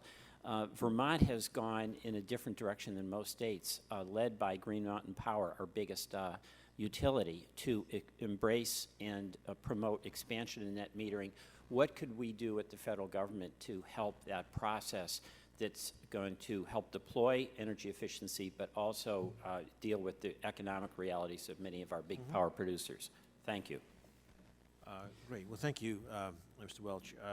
So the 4 questions. Well, actually, the third question on the emission standards of biomass stoves, I think is something that we'll get back to you on because I just don't know the answer right now, but that's one we can take care of. On the energy efficiency in Vermont, well, again, and as you know, I was in Vermont with the delegation, and Vermont has done a fabulous job in terms of efficiency with novel business models for supplying energy. But I would say there the main thing, the recommendation in the QER of relevance to that, and to a certain extent to the net metering discussion as well, is that we need to develop, and at DOE we will start really delving into this much more. We need to devise a much better way of valuing all the services that can be provided in an electricity system.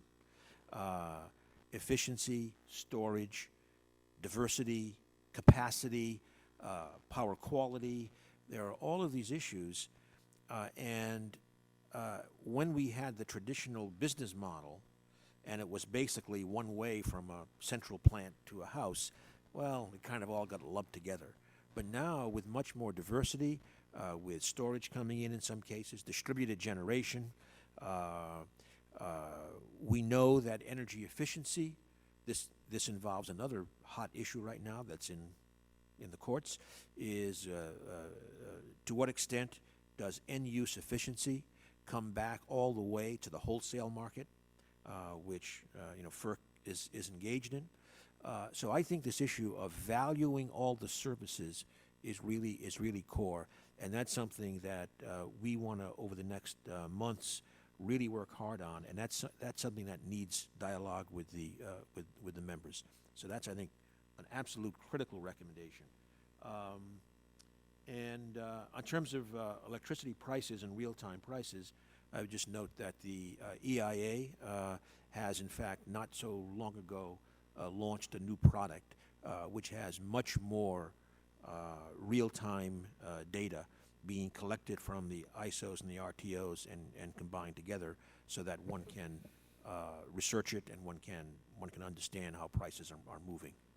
Yeah. Gentleman's time's expired. This time recognize the gentleman from West Virginia, Mr. McKinley, for 5. Thank you, Mr. Chairman. Thank you again for coming before us. In the last week, during the break, I returned to West Virginia and was on overload of negative information coming at us in West Virginia. The first newspaper I got when I got back there was Dark Day for Miners. They had just announced that 2,268 coal mining jobs were lost. 2,268 families now are looking for jobs as a result of this mining. Then soon thereafter, we got another power plant closed down, the Camera Power Plant. Even though FERC has said that, and they've testified before us, that the concern they have is that we're going to have rolling blackouts in the Midwest if we don't start replacing these power plants, but we're continuing to shut these power plants down. And then there was another one that went on to say just in one community, one small community, that they're going to lose $61 million in wages as a result of this. So I'm dealing with all of this crisis where when you add the additional losses, these 2,268, now we're up to, and I believe the chairman mentioned it earlier today, that we have now lost in West Virginia 45% of our coal miners are unemployed since 2012. Just in 3 years. 3 years, we've lost 45% of our coal miners are looking for work. Now, I went on last Friday, I met with the Coal Association, and I could see there, they said there's going to be further contraction as a result of what's policies and they're happening nationally. So they're very concerned about what's going on with it. This loss of the Camera and other power plants, it challenges, you well know, the grid stability that we have, this dependability. It also, but it's not, it goes beyond that, you know that, and that is, what about the property taxes? What about the local income tax that people are going to pay? You can take away the power plant, but now you're affecting the schools. You're affecting how our community operates with this happening. So my first question of two questions would be, what would you suggest that would, to the coal industry, to reverse this decline? Well, Mr. McKinley, first of all, of course, you know, we all feel, for whatever reason, when there are these major disruptions in communities, it's obviously something that we need to pay attention to, and administration does have some programs to look at some retraining, particularly in the overlap areas with natural gas production, the Power Plus plan that's been put forward. But I recognize that these don't address 45% of a workforce. So they help in the right direction, but they certainly do not, quote unquote, solve the problem. But keep in mind, too, Mr. Secretary, you know something. The coal miners, the average age is going to be in their 50s. What are we going to retrain them? So my second question, since I didn't, unfortunately, you don't have a quick answer either on this as to how to stop the hemorrhaging. But the second question, so if you're sitting in the kitchen with this 55-year-old that just lost his job, he's been working 30 years in a coal mine, what do you tell him? Well, look, again, it's I'm completely with you. This is very, very difficult. It's very difficult. I think in the end, it's about having to try to produce some other economic opportunities, revitalization, some retraining, but these are real. You understand? These are real people that have really lost their job. And the following is not on the right time scale for you, but I've said previously, I think in front of this committee as well, that we do have many programs, many different kinds of programs that are addressing the issue of a future of coal, even in a low-carbon world, but that's not going to solve that gentleman's problem tomorrow. I completely agree with that. So in the 23, what do we tell him? I think the key... He's got to make he's got a mortgage payment. He's got a health care bill. He's got what are we doing for him? The key has to be economic development and providing other opportunities. And I might just mention, Mr. McKinley, then I'm happy to say that here that also because recently Senator Manchin has asked me to come to West Virginia, and I'd be happy to join him and you and come to West Virginia and try to understand the situation and what we can do. Thank you, Mr. Secretary. Yeah. This time, recognize the gentleman from New York, Mr. Engel, for 5 minutes. Thank you very much, Mr. Chairman, Secretary Moniz. Thank you for your testimony today, and thank you for all your good work in so many things. We really appreciate it. I'd like to join everyone in applauding your efforts. I have a hard time hearing you. I'll do this. This is Thank you. better. That's okay. Generally, not so hard to hear New Yorkers talk. I'll just try to talk a little louder and not slur my words. I want to applaud your efforts and the efforts of everybody involved in producing the first report of the QER task force. I believe it really establishes a very sensible blueprint, making our electric grid more resilient and to identify and improve vulnerabilities in our current energy transmission distribution system. As you know, Superstorm Sandy swept through my district and the surrounding region in October 2012, knocking out power to over 8 million people and causing several fuel supply and distribution problems. Some New Yorkers in my district waited more than 2 weeks for their lights to turn back on and struggled the whole time to keep their families safe and warm. So as a result, I am particularly focused on the ability of our grid and our entire energy transmission and distribution system to withstand future shocks and also to recover quickly from any outage that might occur. So could you please discuss how we're better prepared today than we were in 2012 for a storm like Sandy, and how the suggestions in the QER would build upon the improvements we've made? In particular, please touch on the establishment of the Northeast Reserve and the potential expansion of distributed generation through the REV initiative in New York. Thank you.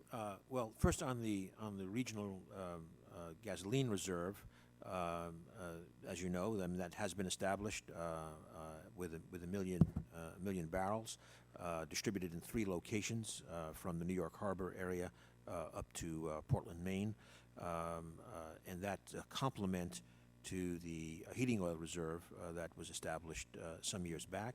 I might point out that one of the recommendations, by the way, which I would put in front of the committee, is that it would be very useful if the authorities for using those reserves could be harmonized, because they are quite different, and this would not help in terms of a coordinated response in terms of an issue. So that's successfully put in place. It is paid for as well for 4.5 years of operation, and I might add, we are currently now about a third of the way through to using the remainder of the money to repurchase 4.2 million barrels of crude oil to go back into the reserve, because we took out 5 million, so it'll be 4.2 crude, 1 million gasoline, and 4.5 years of operations of the reserve.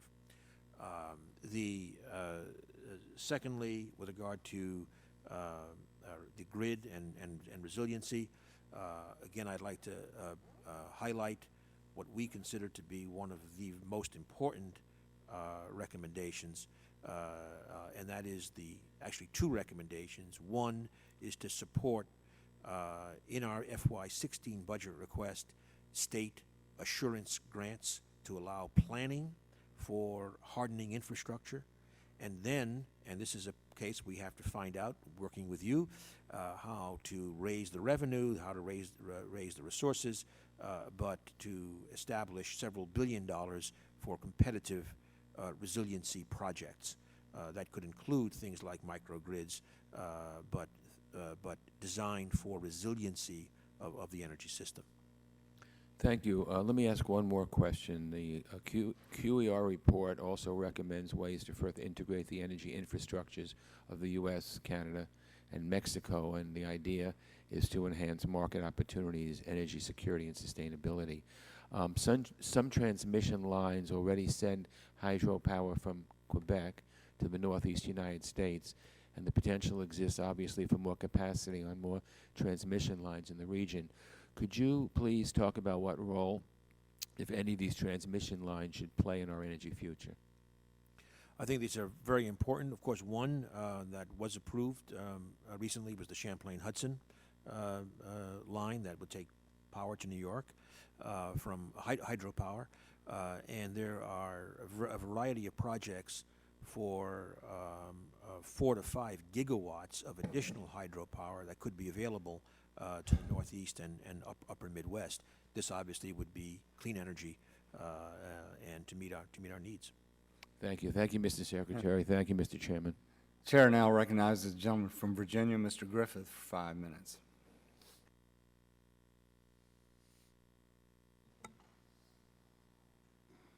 Thank you very much, Mr. Chairman. I do appreciate that. Let me reference the comments made by Mr. McKinley of West Virginia. We've had hundreds of layoffs in my district alone. Of course, in my neighboring state of West Virginia and Kentucky, there have been thousands, and it has been devastating. You referenced natural gas in relationship to the closing of some of the coal-fired power plants as one of the factors. Of course, it is one of the factors. But the regulations coming in also. Yesterday, we closed down the Glen Lynn facility in my district.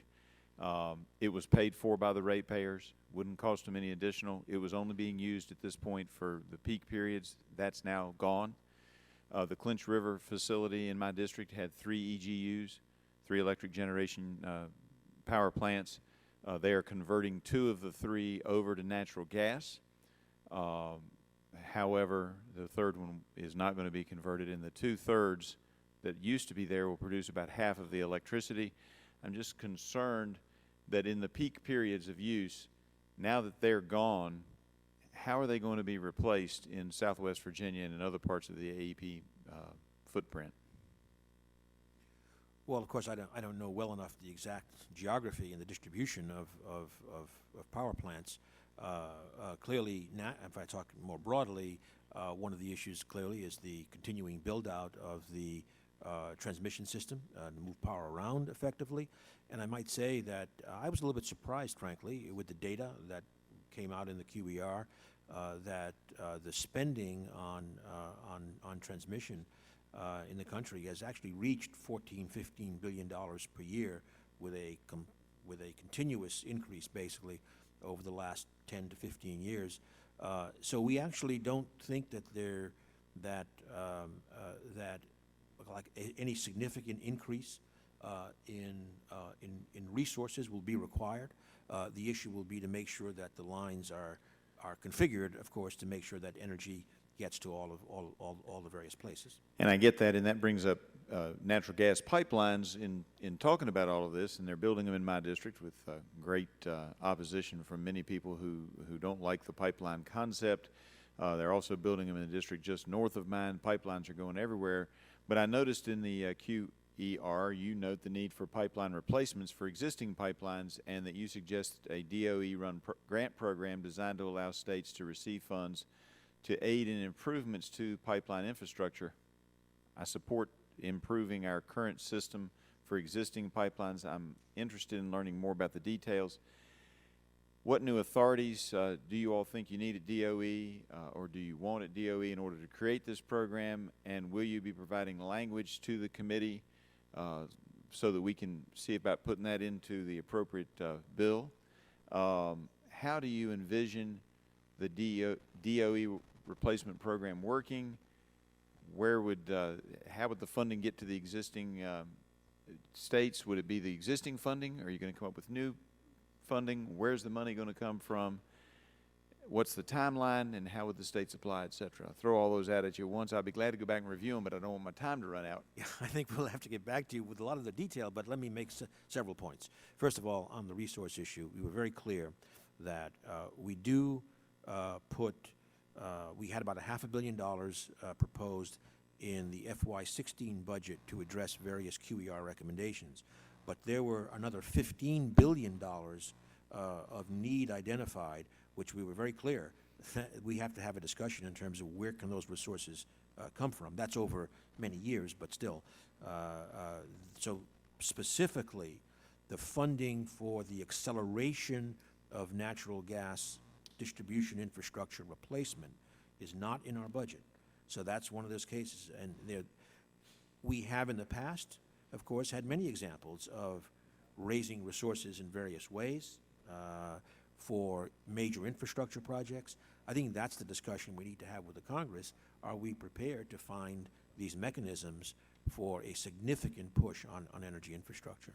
And as we transition then, and we use more natural gas, then it would seem that at some point that funding is going to have to come forward, which means it's going to be passed on to the ratepayer and yet another expense added on to one of their energy bills. Right, and what we're seeing today, by the way, I have at least for these years, I have a place in D.C., and on my bill, there is a specific surcharge on there for replacement of the natural gas distribution pipe.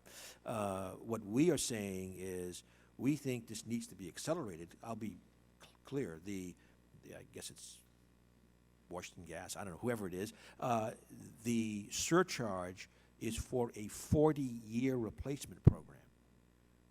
Well, that seems like an awfully long time. So what we're arguing is we need to shorten these. Utilities are typically doing this many, many decades to keep the rate hit low.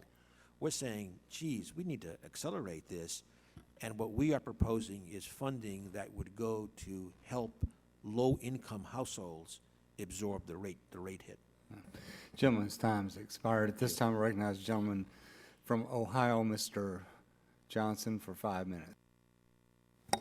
Thank you, Mr. Chairman, and thank you, Mr. Secretary, for being here with us again today.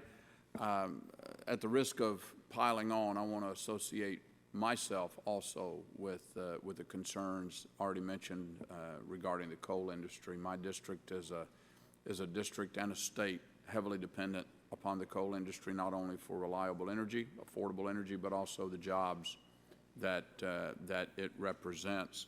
You know, I was on a trip to Europe just a couple of weeks ago, and one of the statements that one of our European colleagues in the energy sector made was that, you know, over the last 20 years or so, they have led America in shutting down much of their coal industry in an effort to reduce their carbon emissions. But some of those European countries, when we ask them what their energy profile looked like, they're returning to a higher percentage of a use of coal. And when I questioned them about that, I said, why is that the case, and how do you think you're going to be able to reach this 40% reduction by 2030? And this official said, look, we've learned, our ratepayers, our businesses and our residential customers have said they are no longer willing to pay the exorbitant high prices for energy. You know, the idea is you make coal so expensive by taxing the carbon emissions that renewables and other alternative forms of energy are more economically attractive. They're going back to coal. I don't know why America, Mr. Secretary, why we have to learn this lesson the hard way, that coal still provides the most reliable, affordable energy on the planet. And so let me get off of this subject because I have some others I want to talk to you about. You expressed a willingness to come to West Virginia with Senator Manchin and Representative McKinley. Can you swing through Ohio at the same time that you're in the region? And I'd love to take you to talk to some of our coal mining, coal operators, and some of the manufacturers who are being asked to idle their plants because there's not enough energy on the grid to meet the peak demand. And that's today. That doesn't even count for what's coming. If I may make a suggestion that might be useful, we have a very, very excellent person named Dave Foster, who is really the creator of our Job Strategy Council. Perhaps a meeting with those of you with kind of Appalachian connections and coal, just to brainstorm around what might be other ways of going. I'd be happy to do that. Can you help facilitate that? Yeah, absolutely. Good. To do that. Well, my office will be in touch. Certainly, the two of you and Mr. McKinley would be among those. Well, all right, we'd like to do that. Let me move quickly to these other questions. In March, William O'Keefe, the CEO of Marshall Institute, penned an editorial in the Washington Times where he notes that the Council of Economic Advisors Annual Economic Report for 2015 details the beneficial effects for LNG exports that LNG exports would bring for domestic employment, geopolitical security, and energy industry, and the environment. He also makes the point that unless we act soon, we're going to lose many of these benefits. He says, while the American policymakers procrastinate, other countries are stepping up to meet these needs. The United States has an incentive not to wait. Our window of opportunity is closing. So with that in mind, what are your thoughts, not only on LNG exports, but are there any specific steps and policies we should be putting in place today to realize this opportunity before it's lost? Well, I have to say, first of all, that we are not procrastinating. Again, we have approved, and by this is separate from the conditional approval that we made last week for the Alaska project, because that's a separate gas source. But for the lower 48, we've approved roughly 8.5 billion cubic feet per day to non-free trade agreement countries. We have no other applications to work on at the moment.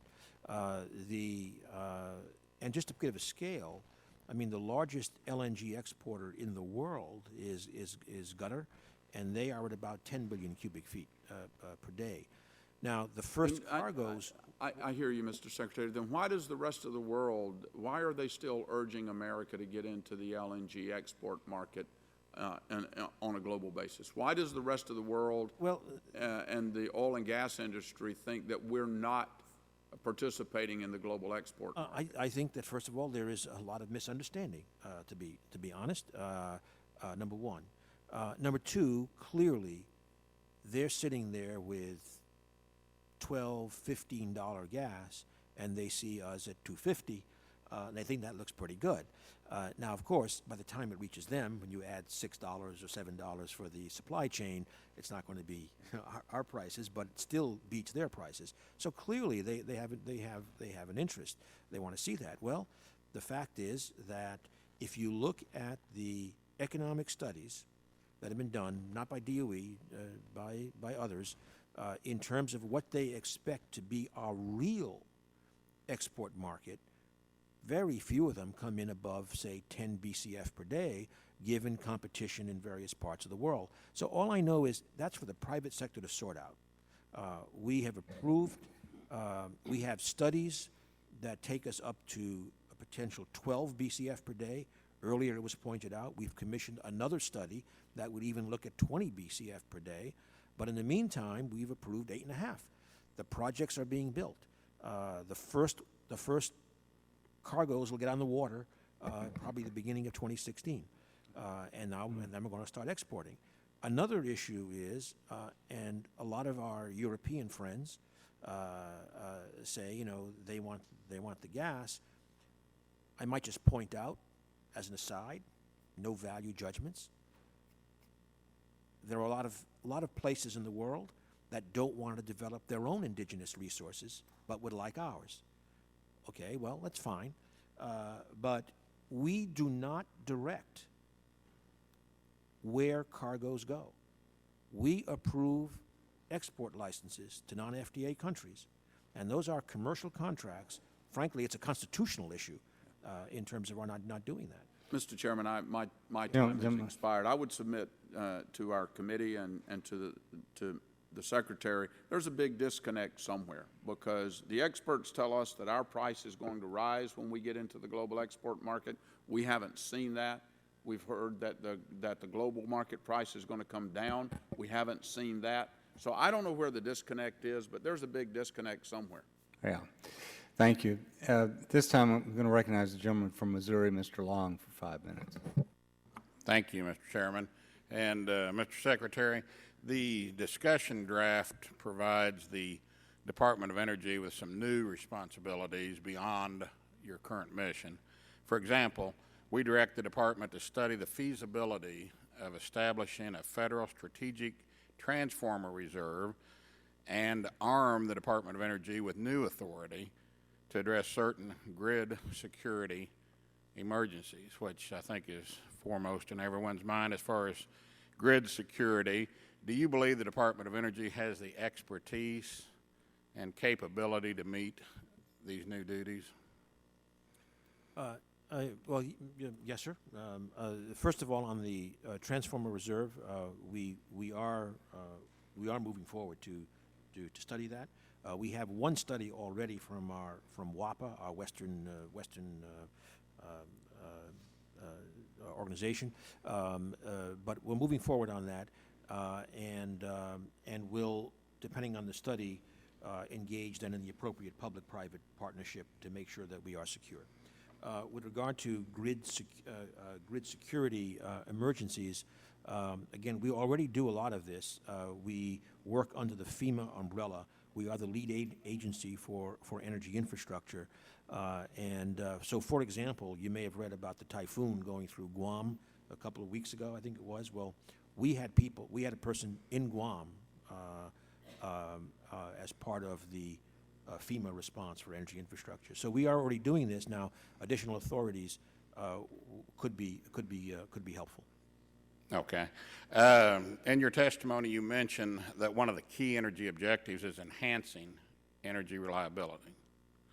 What impact do you think that the proposed clean power plan will have on energy reliability and transmission issues?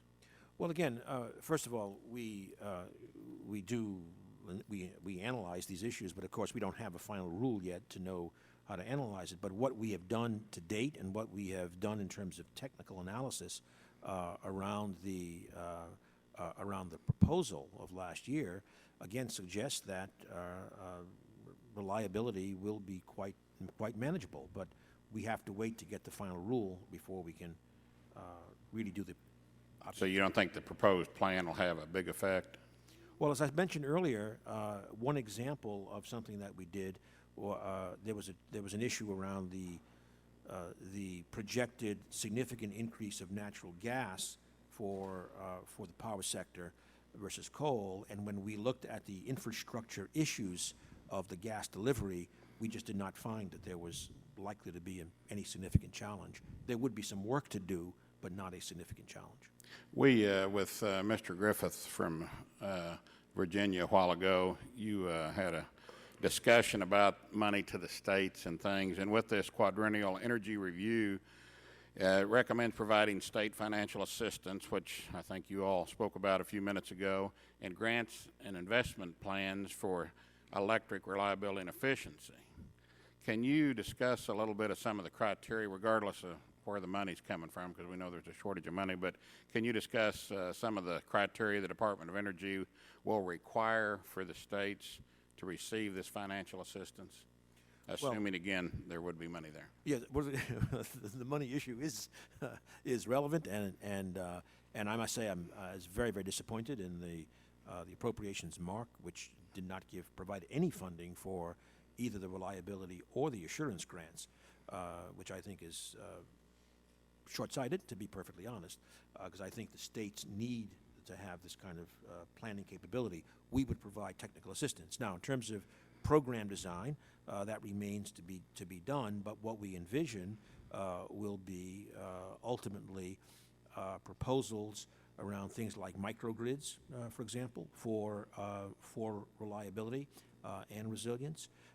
We would see, again, the integration of IT and smart grids as providing those services. And as I said, we hope in the reliability and assurance arenas to then have funding for competitive cost-shared grants.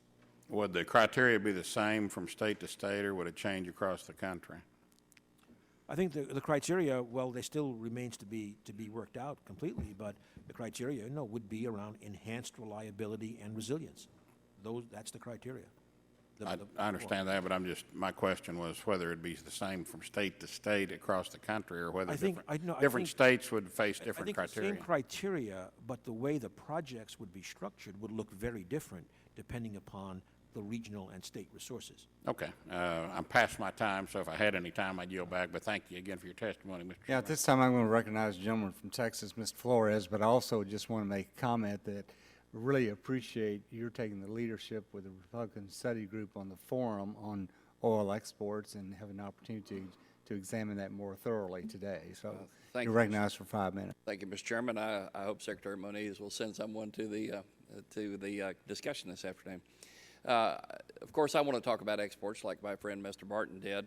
One of the things you talked about is that one of the good reasons for the ability to have oil exports is because you have a better matching of the qualities of grades that are needed by the refineries in different geographical areas around the world.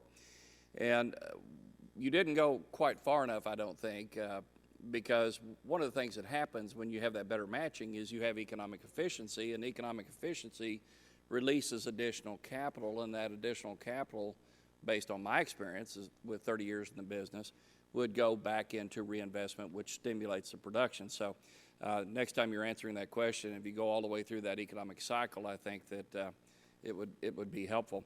The next thing has to do with, I guess I'd call it a safety valve question. As you know, there are multiple versions of or proposals for oil exports out there, and some of them include giving the President the authority, the ability to suspend oil exports in the situation where we had some sort of an energy crisis, or if it's deemed in the national interest, or to be able to use the Strategic Petroleum Reserve under those same circumstances. And so with those two safety valve features in place, doesn't that make it more compelling to allow oil exports? Well, again, obviously more flexibilities are always welcome, but I think the fundamentals of the oil export question are those that we discussed earlier, I think, and I agree with you, of course, in terms of your economic argument. Okay. One of the things that was interesting about timing is while your agency and others were working on the QER, the administration was also involved in negotiations with Iran. And in early April, your agency estimated that with a deal in place and the sanctions lifted, Iran might start selling us a stockpile of 30 million barrels or more later this year and raise its output by 700,000 barrels a day by the end of 2016. This would come at a time when we already have a global glut of crude oil. And so my first question is this: what analysis, if any, has DOE performed to better understand the implications of the entry of Iranian oil into the global markets on global supply and demand, global supply and prices, rather? Well, I think, first of all, you stated the basic conclusion that one would see over some year or to 2 years certainly several 100,000 barrels per day, probably of increased production. That would go into the 95 million barrel per day or so pool. There are so many uncertainties in that time scale, in particular on the demand side. For example, a recovering European economy would put substantial then pressure on the supply side. Clearly, the nuclear negotiation is quite independent of that dynamic. That's about nuclear weapons issues that we think are important to block. No, I do understand the independent nature of the two discussions. However, the impact is the same. So, I mean, the outcomes are the same. Well, it's all supply and demand, and Exactly, right. exactly. And so, I guess under these circumstances, doesn't it seem like the president would have an increasingly difficult time justifying lifting the sanctions on Iranian oil at the same time keeping the sanctions on domestic oil in place, where domestic oil can't be sold abroad? Well, I think the big difference is that we import 7 million barrels a day of crude oil. We are not a net exporter. We are an importer. Right, but we're on track to be in a position to export, so it makes sense to lift the sanctions. That's quite a few years away. I mean, we're still, even if you add in oil products, we're still at 4.5 million barrels a day. Okay. So. I have no additional questions. Thank you. I yield back. This time I recognize the gentleman from Oklahoma, Mr. Mullen, for 5 minutes. Thank you, Mr. Chairman. Secretary, thank you for being with us again today. I believe this is the second time you've been in front of this panel. More than that. Well, I mean, but this year, if I'm not mistaken, at least it's the second time you and I had the opportunity to visit. And the last time we spoke, we talked about the lack of infrastructure with the power plants as far as the coal-fired plants that are coming down. We have a report from Southwest Power Pool there's going to be 12,900 megawatts lost just in their area. And just a while ago, when you were being questioned, I believe, by Mr. Long, you said that you didn't see any significant challenges to meet those needs. But yet, where is the power going to come from? If we're going to lose 12,000 just in my region, then where's the extra power going to be made? Where is it going to be produced? The gas lines aren't there. We are seeing 4 years to take a permit, to just simply get a permit to install a gas line, unless there's power plants that are being built that I'm not aware of in my region. Then I believe there is going to be a significant challenge to meet the power needs. Well, but first of all, let me emphasize that I did state that what we have seen to date, but we of course await a final rule. Secondly, of course, demand. Now I'm talking nationally, not in any particular specific region. Well, but there's specifically speaking, the coal-fired plants are in a specific region. No, sure. Well, every plant. And so I understand that, but we have 12,900 megawatts being lost in one region, and you said that you didn't see any significant challenges of meeting those needs. Where is that extra power going to come from? First of all, I made it very clear that the same when I discussed the natural gas transmission pipes, there will be local issues that have to be resolved in some places with new infrastructure. But if you look again, all I can do is look at the broad picture nationally and note that first of all, electricity demand nationally is not going up; it's essentially flat. We are building significant amount of natural gas and wind, in particular, capacity. So it's okay because the numbers aren't going up. By the way, has plenty of wind. yeah, but it's okay to bring the power down because we don't need it right now. I mean, that's like saying. I did not say that. All I said was that we are building substantial capacity even as our demand is flat. And secondly, where's the building? We're losing substantial power. You're saying we're building significant capacity. What are we building it in? Because power cannot replace, or wind cannot replace what we have here. You can have miles and miles and miles of wind farms, which we have in Oklahoma, which I frankly don't think is very pretty.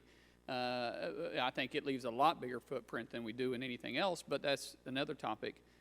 But we're losing 12,900 megawatts in one area. I'm going back to what you said with the gentleman from Missouri, yes, when you said you don't see significant challenges meeting those needs. So what I think I hear you saying, now correct me if I'm wrong, that it's okay that we lose it because our increase for electricity isn't the need isn't there, so it's okay that we lose it. Is that what I'm understanding? No, that's what I'm saying is that first of all, we have about 68,000 megawatts of wind. But what I'm saying is that there will obviously all the local planning authorities will have to be planning, but at the macro level, we are not seeing the likelihood of enormous challenges. We are being cautious. We have to wait for the final rule to come into place. But you guys are already moving forward with it, and Mr. Secretary, you're over the Department of Energy, and you're saying that the local communities, local areas need to get together. What is DOE's specific plan to meet this need? Is there not a need? It's just saying we're going to let them go down and let everybody else figure it out. It's not our problem. Well, look, first of all, in our system, we don't. I mean, the private sector obviously builds power plants. But you guys are the ones that pick winners and losers. No. Yeah, it is because you said coal's going out. Wind is the new thing. Obviously, there's a responsibility of government, whether statutory or regulatory, to set certain rules of the road in terms of environmental protection, et cetera, et cetera.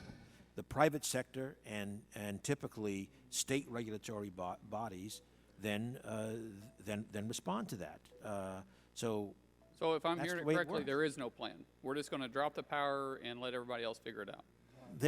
There Gentleman's is time has no expired. more I'll or yield back. no Thank less you. planned than there always has been. Mr. Pompeo of Kansas is now recognized for 5 minutes. Great. Thank you, Mr. Chairman, and thank you for your patience today. Been with us a long time. We're getting towards the end, and so a lot of the questions have been asked, and so maybe I'll open the aperture just a little bit. Starting with this, do you believe that the American taxpayer has received good value for the tens of billions of dollars that have been spent on carbon capture technologies, federal dollars, that have been spent on carbon capture technologies to date? Yes or no? Well, first of all, I don't think it's tens of billions of dollars, so it's quite a bit less than that. Okay, whatever the number but is, sir, do you think we've gotten good value yeah, for that? But I think the answer is that, yes, it will prove to have been very, very well Great, spent. thank you. I think they look more like cylinder than success, so we disagree. Yes or no, do you agree with the French foreign minister who has said that the global climate change agreement that is being negotiated this year should be worded in a way that does not require congressional approval? Yes or no? I'm not aware of that statement. So do you think, I'll ask you more directly. If I may say, currently, obviously, the climate action plan that we are executing is based upon administrative authorities.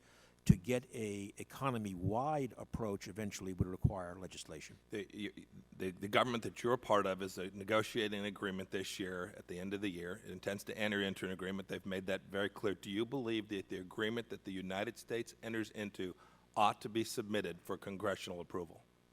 I think we need to see what the nature of this agreement is.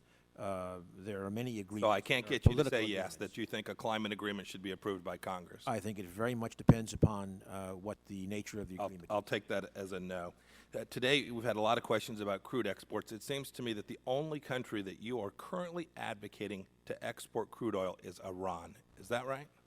Excuse me? Right. You're sitting in a set of negotiations where we're going to free up the Iranians to export their crude products, but you won't advocate for Americans to be able to export their crude products. Is that? As I said earlier, the situations are completely different, and we are a large importer. The situations are identical. It would benefit each country greatly to be able to access foreign markets and sell their products at market prices around the globe, and both consumers and exporters would benefit from those in both countries if they are opened up. Do you agree with that or disagree?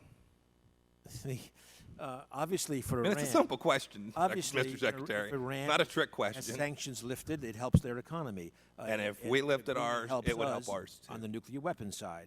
As I said earlier, the only issue on oil exports in the United States of large-scale relevance is whether or not there is a significant increase in production as a result. And I've said, in the current oil market, that may be a difficult case to make. Right. You don't believe in supply and demand when it comes to crude exports. You think no more supply will be lodged. So we've been through that. In 18 months, there'll be a new president, although maybe not a new Secretary of Energy. One never knows. Your QER was prepared based on this president's vision of greenhouse gases, their impact around the world, and America's role in diminishing them. If the next president comes in and has a different view with respect to that, tell me what remains of the value of the QER work that you all did. Essentially all of it. The QER is really aimed clearly at facilitating more clean energy, but it's about energy security, resilience of our infrastructure. It's about energy, North American energy. It's got huge implications for our energy infrastructure, independent of the climate issues. Yeah, I just have a different view of what's in that QER. When I stare at it, I see the analysis, and I appreciate that. I agree with your analysis of the requirements for increased infrastructure. We don't disagree there. But it seems to me most of what's in the QER was aimed at federal intervention in the marketplace. You have several references to classic market failure with respect to public goods and negative externalities.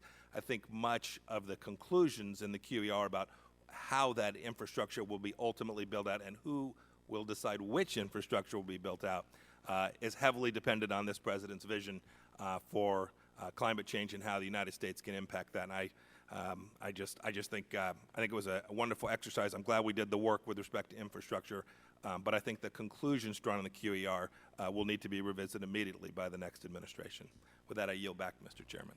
Gentleman yields back, and that concludes our questions. We have one additional member, though, Mr. Kramer of North Dakota, who's a member of the Energy and Commerce Committee. He's not on this particular subcommittee, but he's been so focused on these issues that he sat here for 2.5 hours with us, and we're going to give him the opportunity to ask 5 minutes of questions. Well, thank you, Mr. Chairman, and thanks to my colleagues for the indulgence. You know, it does only take one good North Dakotan to represent the entire state, so I spread myself fairly thin, Mr. Secretary. And so I thank the members. And I also, Mr. Secretary, want to thank you not only for being here, but for at least agreeing to, if not joyfully, although I think you're a joyful person, to holding one of the listening sessions in North Dakota. I know it was a late request and it was a late addition to the agenda for you and Secretary Fox and others, but I thoroughly enjoyed the time that you were out there. And I notice in the QER there's a lot of reference to things that you learned last August in North Dakota, especially as it pertains to the transportation infrastructure. And some of the challenges particularly reflected are the challenges for the railroads that move multiple commodities, as you know. And you heard quite clearly, and I think, again, indicated in the report quite clearly, that there were challenges. But at the same time, I think one of the things I want to do, I think, is sort of bring the record up to date a little bit. Last August, we were following on 2 record winters and 2 bumper crops, two seasons in a row that strained the infrastructure for sure for agricultural commodities. I think one of the bigger challenges was the fact that not only was it a record crop or a bumper crop, but it was a late harvest. It was due to weather. It was also a late and a very wet harvest. And so there was a consolidation of all of those commodities and the additional moisture creating other transportation problems like the movement of propane, for example, for grain drying. That perfect storm created incredible stress on the infrastructure. And along with, of course, 700,000 or so barrels per day of oil being moved by rail. So there's a fair bit of, there was a lot of criticism last August. There's a fair bit of that reflected in the report. But just in the last 10 months, the storm has sort of shifted, I think. And I want to stress some of those points, but also encourage you and the team to continue to monitor it on a very regular basis, because some of the things that were identified have worked. I mean, the STB's weekly, the requirement for the weekly reports, for example, by the Class 1 railroads has been very helpful in transparency, allowed better planning. A warmer winter with a more traditional harvest season, and frankly, lower commodity prices have created more normalcy. And during which time, and I can be the railroad's worst nightmare, but I also want to acknowledge when they have done their part. And I have to say, for BNSF, which is obviously our largest railroad by far, they have invested mightily in personnel, locomotive energy, cars, and certainly double tracking much of the Bakken region and much of the upper Midwest. And I want to be sure that the record is clear, but I also want to, again, encourage you to remain flexible and update the report regularly to acknowledge that this robust infrastructure does exist. And it's my hope and my expectation that additional and more robust rail infrastructure actually enhances all commodities. I also think it's worth noting that because of the STB reports, we've noticed that they are pretty well caught up, not just pretty well caught up, but caught up to the point where there's extra capacity. And much like the electrical grid, it doesn't hurt to have a little extra capacity, but it also creates opportunity for growth. So, I would only probably ask that, for you to comment on my comments if you'd like to, but again, express my appreciation for your attention to the issues. Well, thank you. And we certainly appreciated, by the way, your participation in the QER field hearing in North Dakota, along with your Senate colleagues. First of all, I think you've put your finger on really what was the main driver of our discussion on this subject in the QER, and that was the need for more data. To be perfectly honest, the railroads have not always been the most transparent in terms of data availability, and I think that's certainly been improved.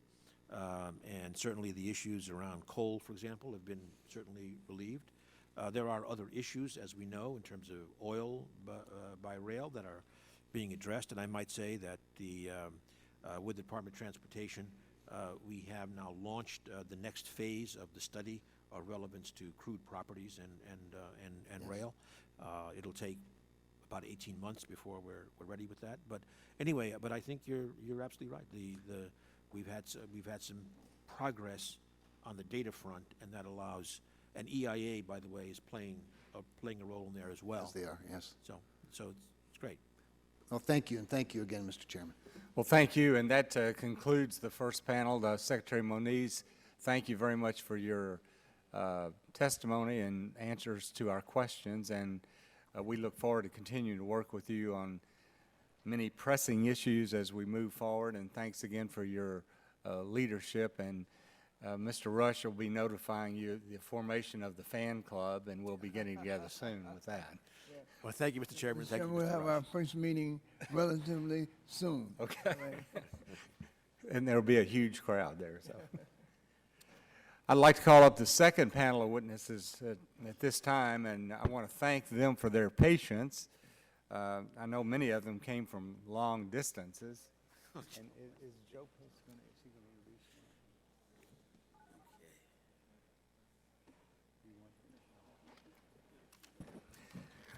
On our second panel today, we have Mr. Rudolf Dolzer, who flew all the way to the U.S. from Bonn, Germany to testify, and we appreciate him being here.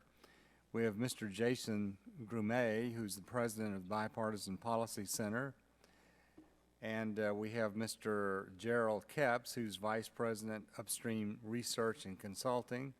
We have Ms. Allison Cassidy, who's the director of the Domestic Energy Policy for the Center for American Progress. We have Ms. Emily Hammond, who's professor of law at George Washington University Law School.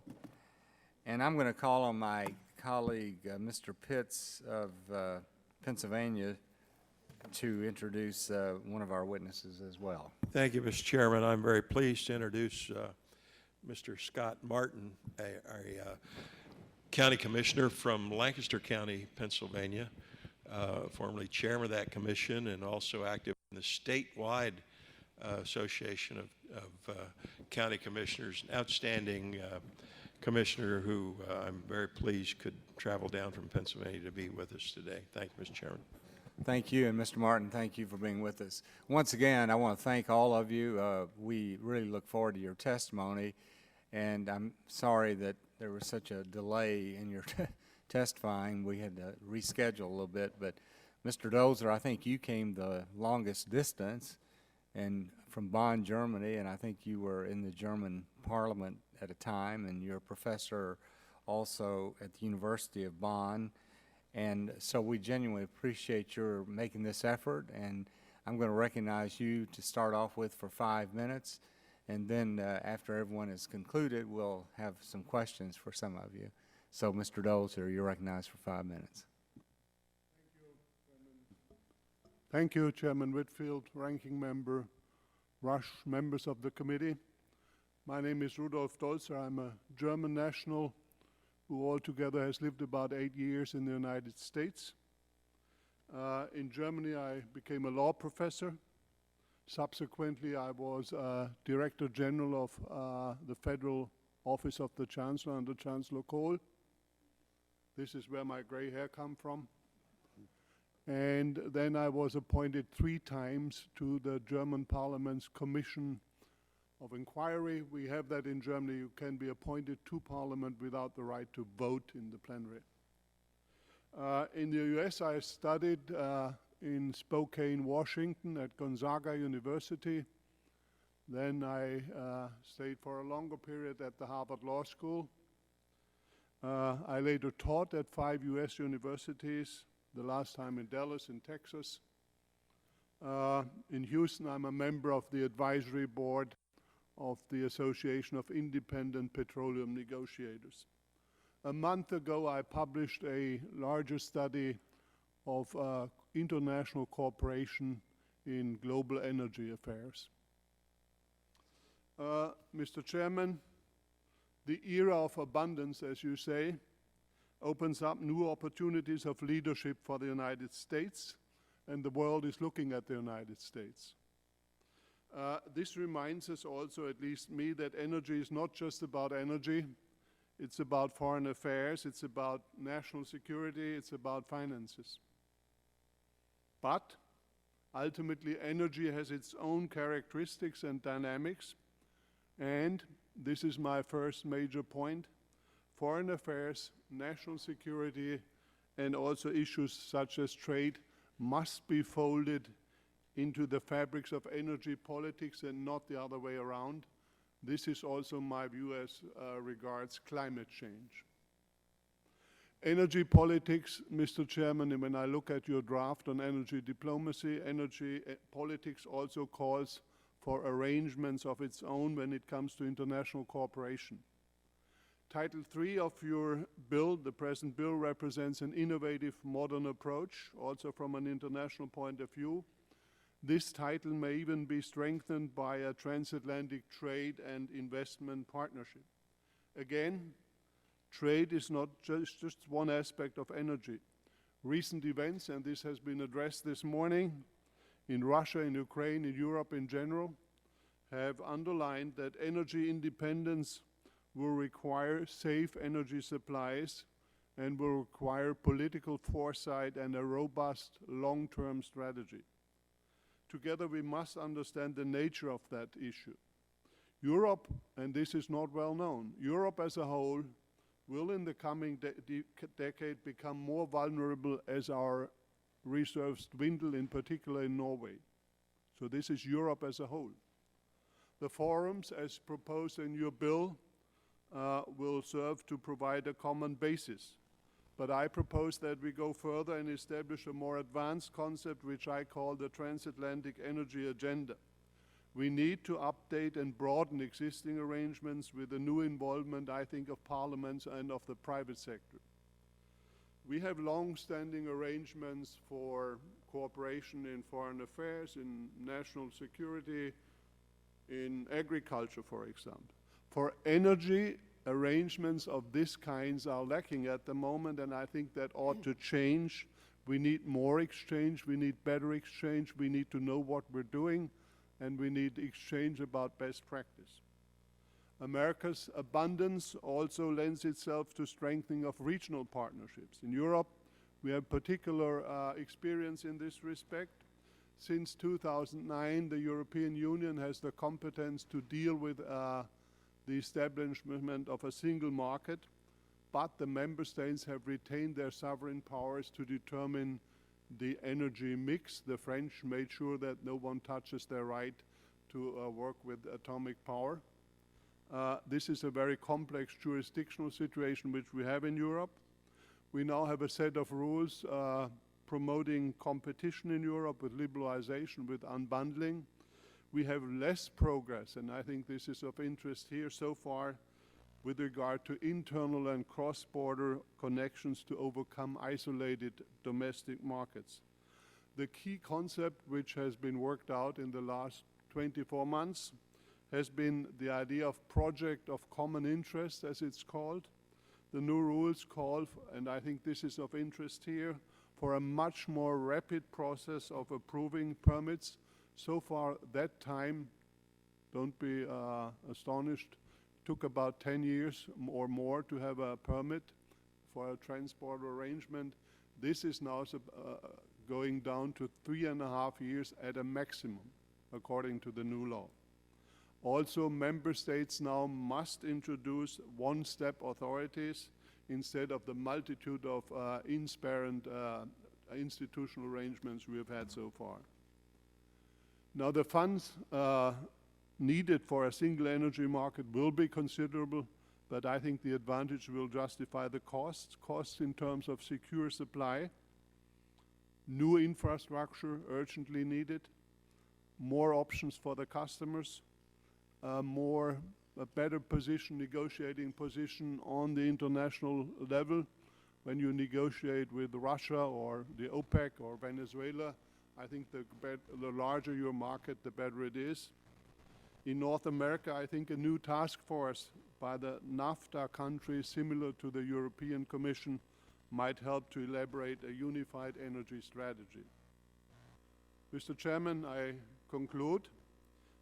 In the past, energy issues have at times been a bone of contention between the United States and Europe, sometimes of bitter contention. I think your bill with Title III has the promise and the hallmarks of a new era of cooperation with tangible benefits on both sides of the Atlantic. Thank you very much for your attention. I very much appreciate this opportunity to express my views before your important committee. Thank you very much. Well, thank you, Dr. Delger. And our next witness, as I said, is Mr. Jason Grumet, who is the president of the Bipartisan Policy Center. And thank you very much for being with us, and you're recognized for 5 minutes. Well, thank you very much, Chairman Whitfield, Mr. Rush, and the resilient members of the committee. On behalf of the Bipartisan Policy Center, it's a pleasure to join you in this important discussion on the economic and policy architecture governing our nation's energy abundance. My testimony can be summarized into 3 main points. First, I want to applaud the committee for focus on the significant opportunities to strengthen North American energy integration and collaboration. North American energy security and self-sufficiency are, in fact, realistic goals that must be vigorously pursued and not taken for granted. My second point, Mr. Chairman, is that increased North American cooperation is a critical component of a larger effort to promote economic growth through efficient markets, to enhance North America's role in global energy trade, and to project U.S. power and global interests.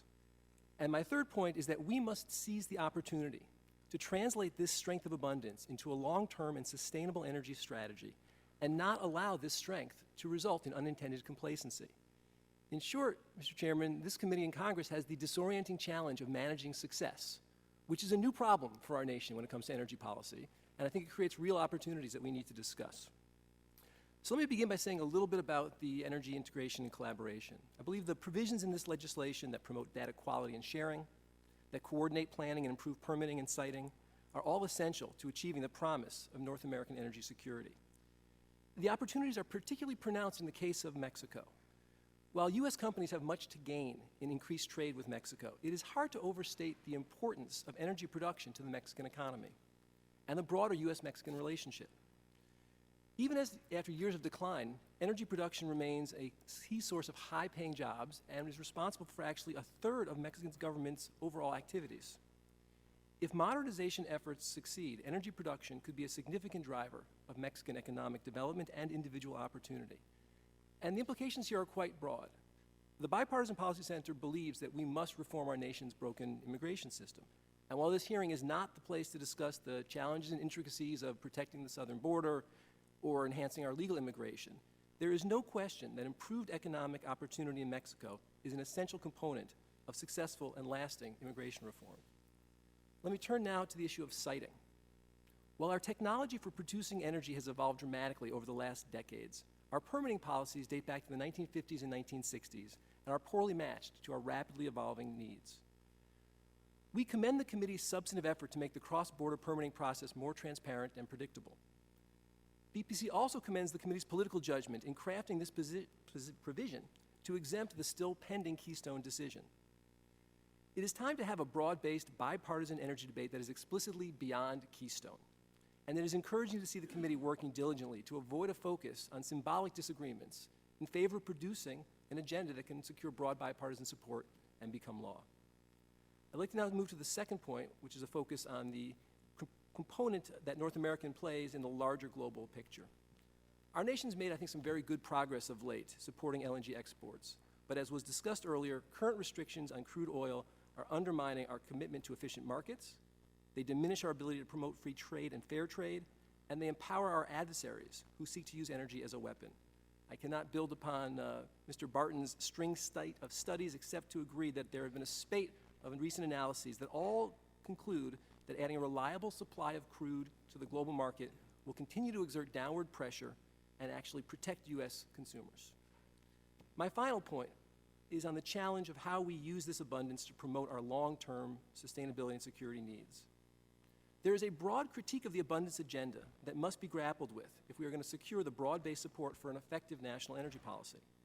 The concern is that stable, low-cost supplies of oil and gas are undermining investment in the diverse array of technologies our nation and the world will require over the next century to meet global demand, to protect our security interests, and to confront the risks of climate change.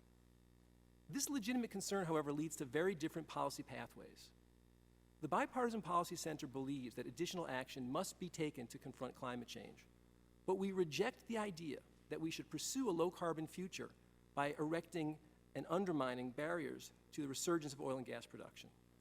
Perpetuating inefficient markets and creating transportation and infrastructure bottlenecks in the hope of somehow reducing global reliance on fossil fuels is not an effective climate change strategy, and if anything, it will result in increased emissions.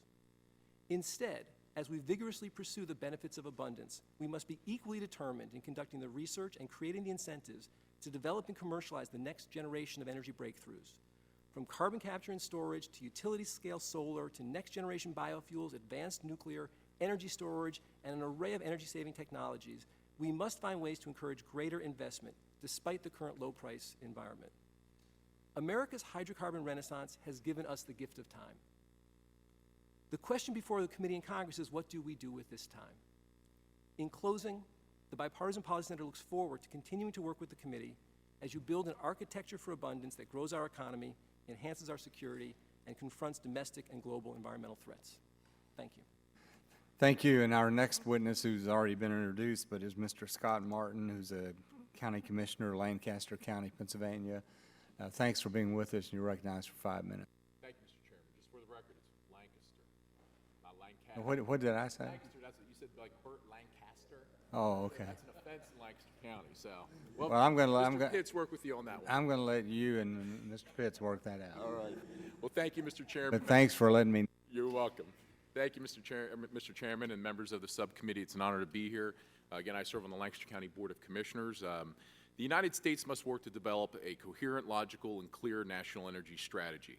I applaud Chairman Upton for his architecture of abundance legislative framework that will hopefully stimulate a wide-ranging and bipartisan debate on the need for a long-term national energy agenda based upon economic development, common sense regulations, a modern and safe energy infrastructure, greater efficiencies, increased exports, especially with LNG, to support our foreign policy goals, environmental sensitivity, minimal government involvement, and utilization of free market economic principles.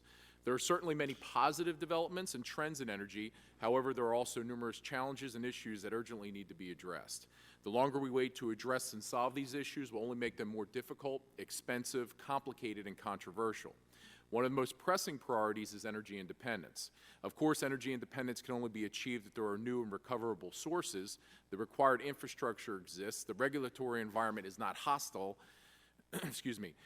Capital is available to finance the expansion, and both domestic and international markets are functioning properly. Thankfully, due to horizontal hydraulic fracturing, known as fracking, and the discovery of vast new oil and gas reserves, America is now the world's largest oil and natural gas producer. As they should, energy prices have been decreasing. The United States is increasingly able to export large amounts of LNG around the world, and especially to European countries.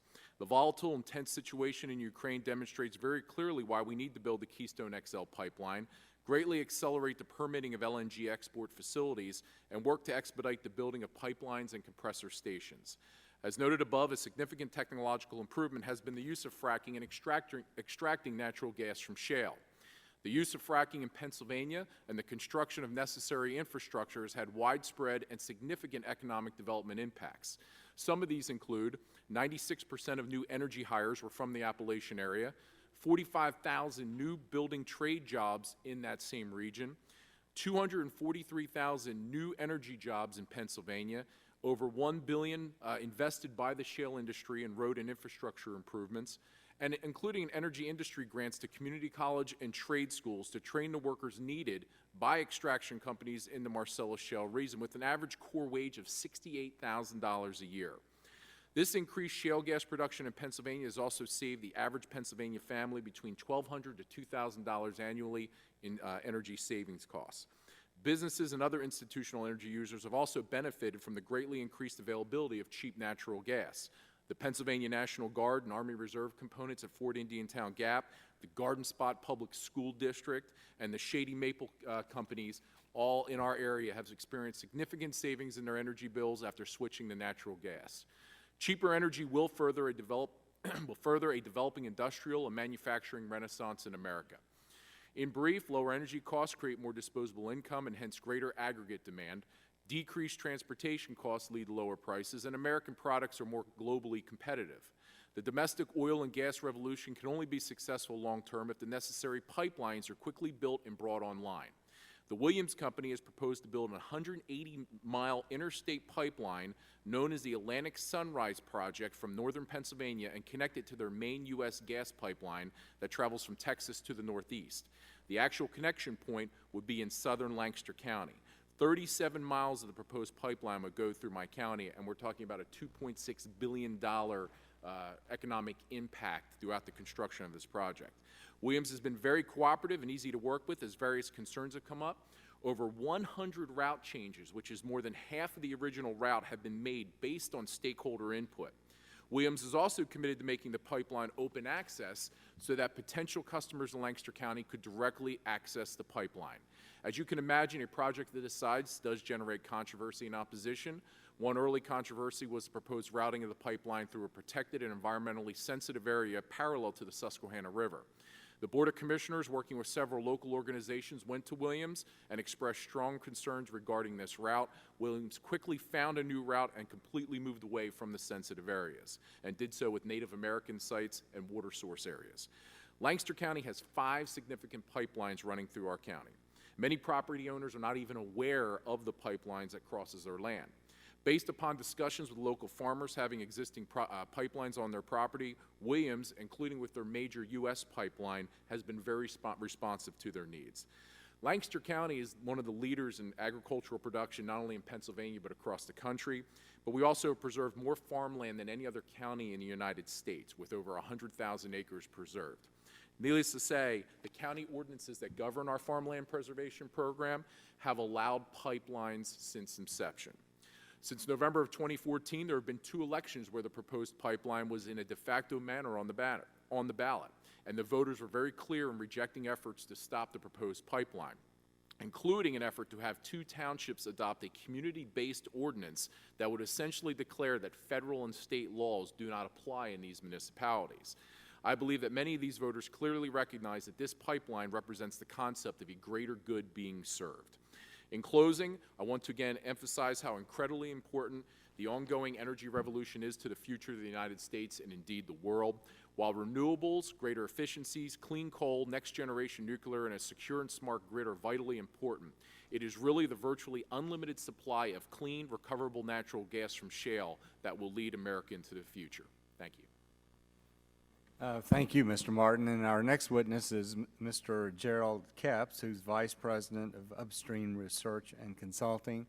And Mr. Kepps, thanks for being with us. You're recognized for 5 minutes. Thank you, Mr. Chairman, members. Thank you for having me here. Did you turn your microphone on? I'll do that.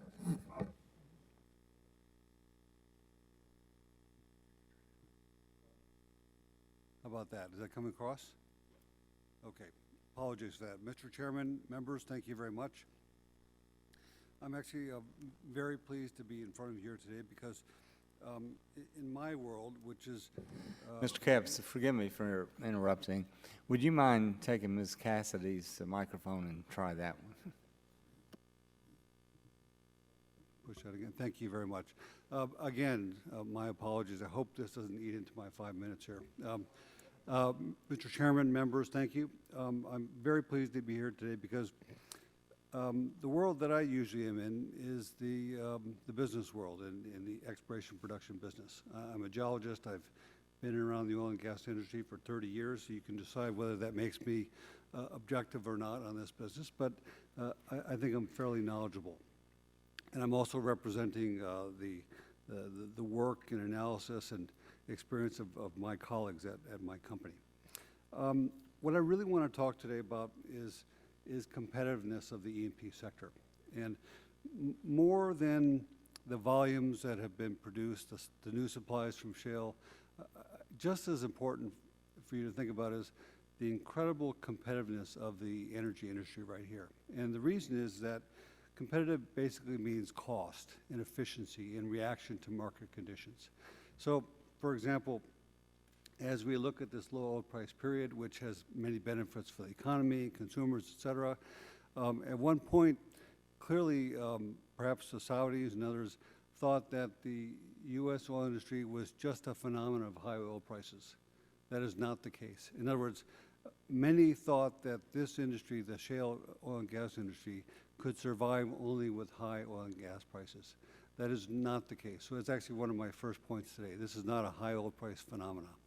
By the way, we've had low natural gas prices for about 6 years right now, and shale gas production has sustained, in fact grown. That's critically important. And why is that so important? Because when it comes to thinking about energy diplomacy and the idea that we can export the volumes that we have because we will match or meet our internal requirements, it's not just about volumes. What we're really exporting is competitiveness.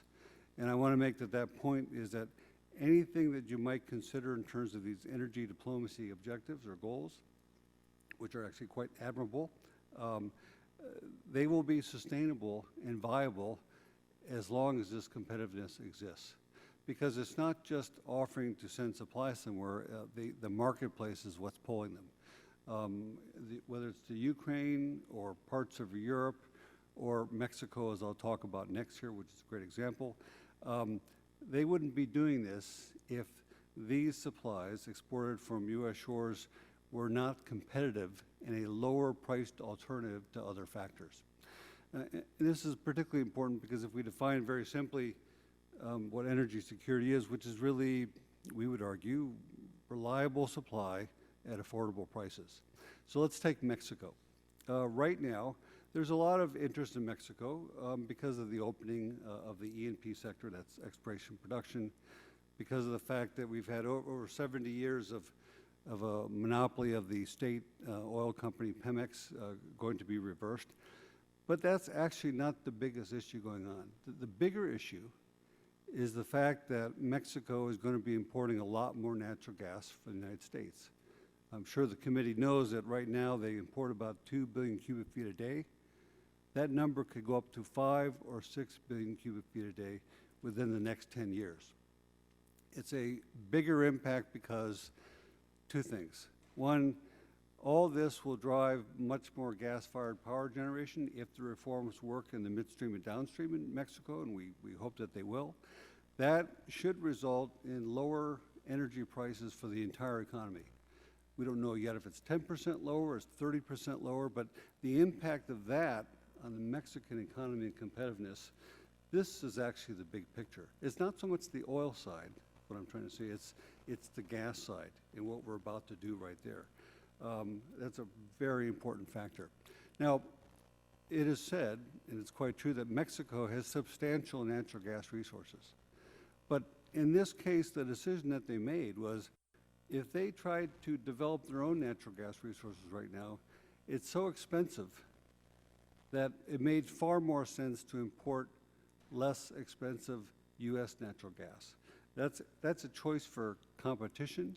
It's a choice for competitiveness. And again, if you want to look at it from a energy policy program for the U.S., a tremendous success, because as this goes forward, that competitiveness, that lower price and efficiency is what is going to have a larger impact on the Mexican economy and a huge contributor to what has already been troubled at times, but a very successful U.S.-Mexican relationship. So that's the arguments I want to put in front of you, that one, shale production is not a high-price phenomena.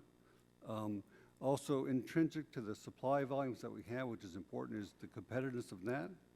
One, that if it's going to be part of U.S. energy diplomacy initiatives, then that competitiveness needs to continue. That's going to undergird all of that in order for it to be successful. And finally, U.S. infrastructure processes and regulations, naturally, have to be equally competitive in order to allow this to be sustained. Thank you very much for giving me the time.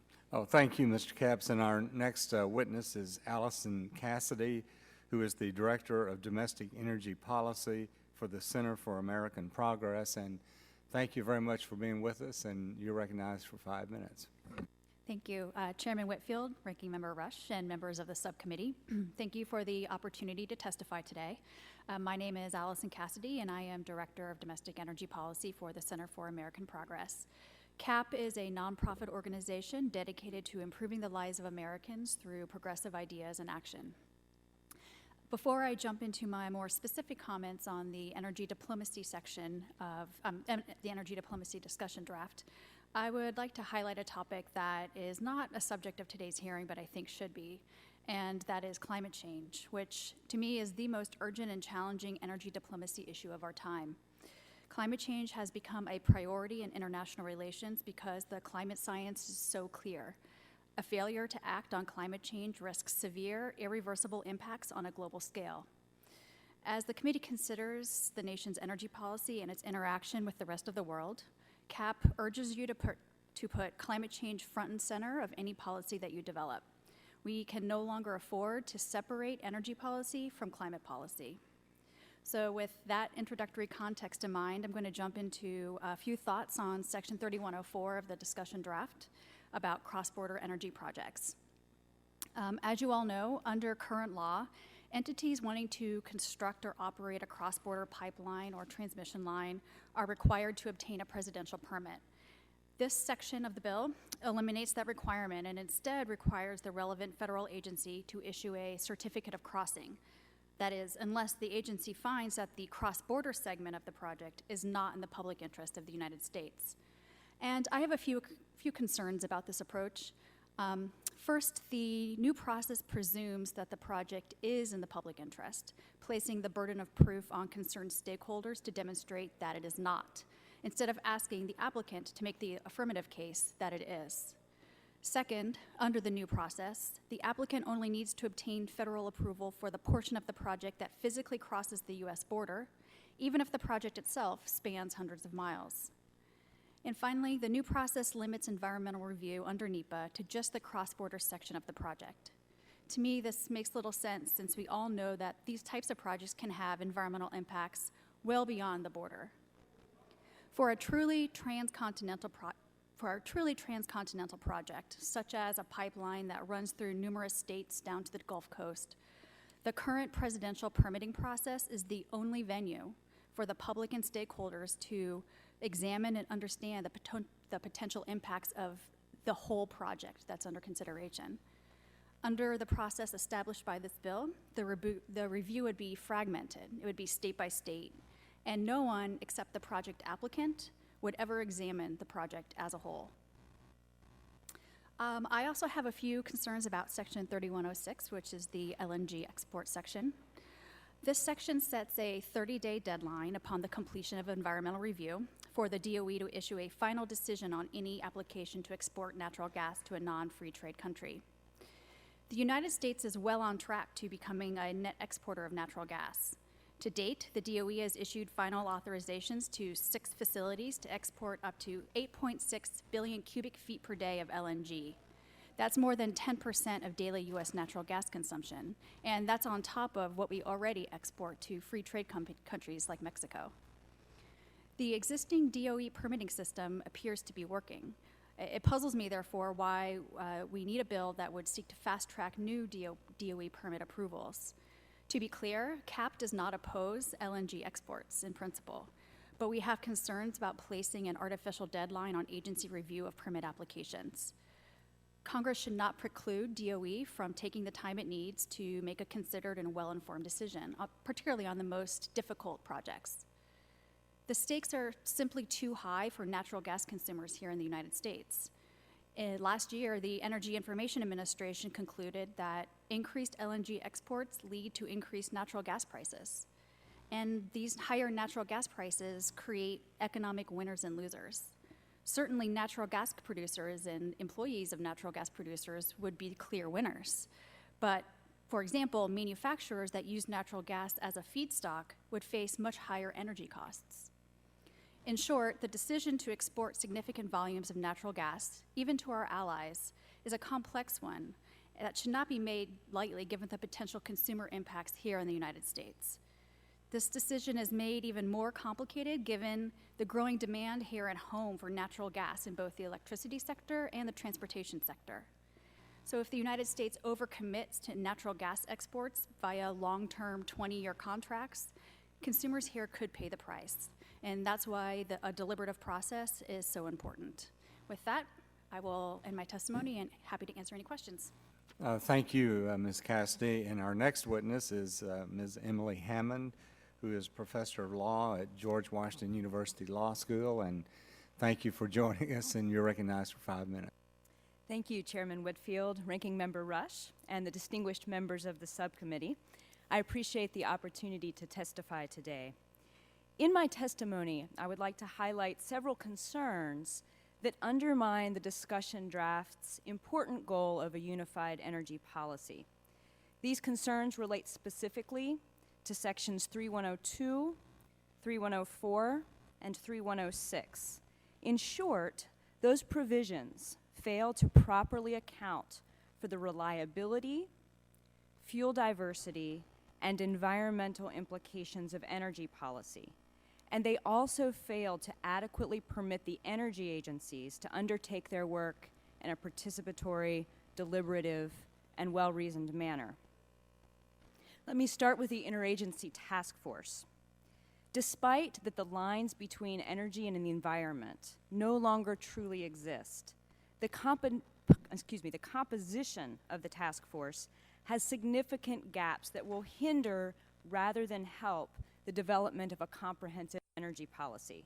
Most critical is the absence of agencies with environmental expertise. But other key agencies, like those whose missions relate to jobs, to the economy, and to transportation, are also omitted from the task force. As demonstrated by the QER, which we heard about this morning, all of these agencies can successfully work together toward unified energy policies. And administrative law will show that when agencies collaborate in this way, they are more successful and that they tend to have broader stakeholder support and they have reduced vulnerability to judicial challenges. For the same reasons, the criteria for the Interagency Task Force's plan should include environmental issues and especially climate change. Failing to do so will only deepen the current dysfunctions in our energy regulatory system and in the energy markets. Second, the authorization for cross-border infrastructure projects does not make clear how DOE would implement its authority differently from how it currently does under the presidential permit framework. Current procedures do account for environmental issues, and those should be retained. I note as well that the provisions striking portions of the Federal Power Act, and in particular Section 202F, threaten to undermine important backstop authority that the Federal Power Act retains for FERC that allow it to ensure grid reliability for intrastate projects that cross international boundaries. I urge the subcommittee to carefully re-examine the striking provisions of this section. Finally, the 30-day deadline for DOE action on LNG applications is of concern. Even if DOE is able to act quickly in some circumstances, it needs more flexibility, given the very complex issues at stake. Imposing a rigid deadline actually threatens more delay. First, deadline suits, which are contemplated by the discussion draft, tend to impose additional delays, even if those suits are successful. And second, with stakes so high and such engaged stakeholders, judicial challenges are inevitable. All right, we can easily predict lawsuits no matter DOE's decision, and if DOE is rushed in making its determination, the record is less likely to be carefully developed, the agency's reasoning may not be clear, and once again, it is likely to be more vulnerable to judicial remand and imposition of even further delays. To summarize, the relationship between energy and the environment must be considered as the United States seeks a uniform energy policy. Careful attention to administrative procedure and its role in promoting good government must also accompany any new energy statutes. If we move forward with U.S. energy policy with these principles in mind, we can make substantial improvements for the future. Thank you again for the opportunity to testify today, and I look forward to your questions. Well, thank you, Ms. Hammond, and that concludes the opening statements. I just want to make an announcement that we're expecting some votes around 1:30 or so. There's only 6 members here, so we each get 5 minutes. That'll be 30 minutes. I think that we can make it through and give you all an opportunity to respond if we go efficiently and quickly. So I'm going to recognize myself for 5 minutes, make sure I get mine in, Bobby, and then we'll go from there. Ms. Cassidy and Ms. Hammond both made comments about climate change, and certainly that's something we're very much concerned about. But I would like to remind everyone that within the federal government, just the U.S. federal government, there are 68 different initiatives on climate change. There's been a total of about $36.7 billion spent by the U.S. government alone each year just on climate change. So the differences that we're having with President Obama, truthfully, is that he views it as the most important issue facing mankind, and some of us have different views that a job, access to health care, clean water, affordable energy, economic growth are very important also. So I appreciate your all's comments. And now Mr. Pallone's coming, as that's another person, so I'm going to have to hurry. Okay. I want to make that comment. Now, Dr. Dolzer, in France, they have a large percentage of their electricity produced from nuclear.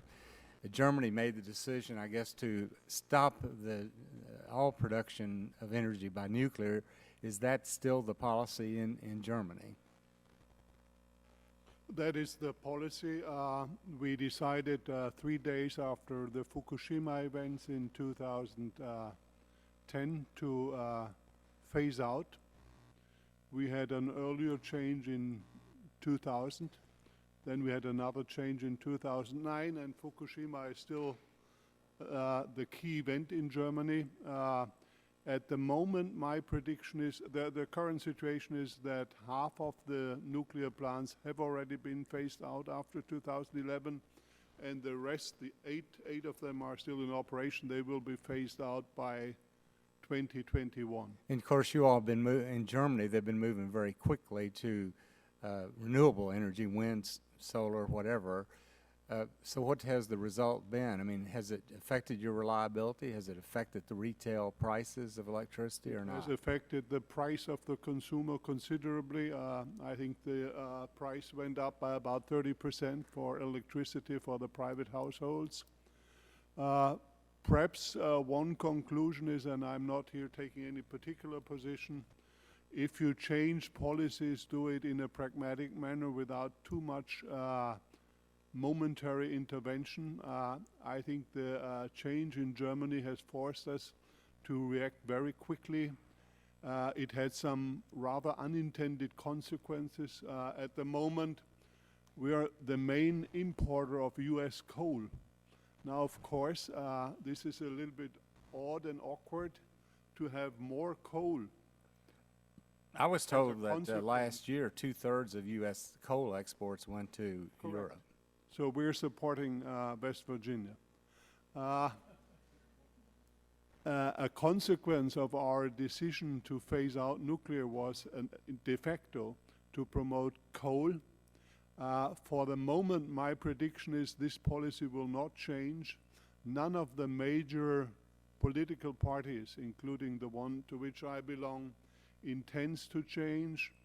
However, I think if I listen to what my wife tells me, opposition among the people is growing to this policy. The question is that affordable, what we're doing at the moment in the long run?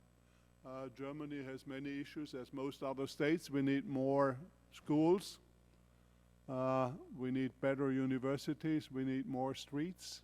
And the question is, can we focus our budget in the way we did on one issue alone, which is When you, in your testimony, when you were talking about Europe being more vulnerable, is that what you were referring to? that is correct. The We- the policy about the renewables and the push policy about renewables together with the policy of phasing out nuclear power means that we need more energy in the future as regards gas. We have a very special situation.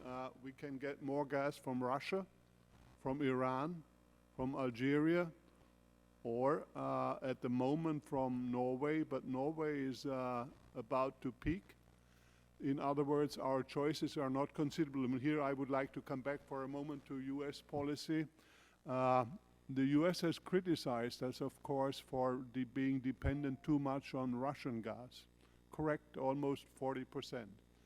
At the same time now, of course, in an era of abundance, one would hope, the Europeans would hope, that the United States allows for more gas to be exported to Europe in a situation where we need stronger support with our alternatives. And I think even small additional imports from the United States would help on a symbolic manner.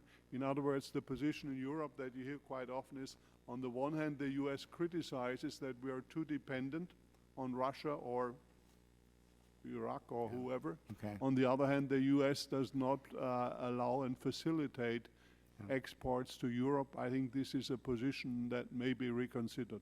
Okay. At this time, I'm going to recognize Mr. Rush for 5 minutes. I want to thank you, Mr. Chairman. Mr. Chairman, I just want to take a moment to welcome back to the committee Ms. Cassidy.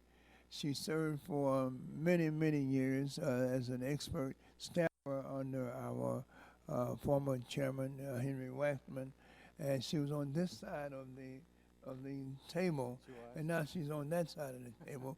But I just wanted to welcome her back. So good to see you again, and you're continuing your outstanding work. So thank you so very much. I want to ask you a question, and also Ms. Hammond. It's in response to the comments of the chairman. In your opinion, and both of you, if you would respond, are energy and environmental issues inherently related? And why is it so very, very important that any kind of comprehensive energy policy also integrate environmental concerns in that policy? And do either of you have any specific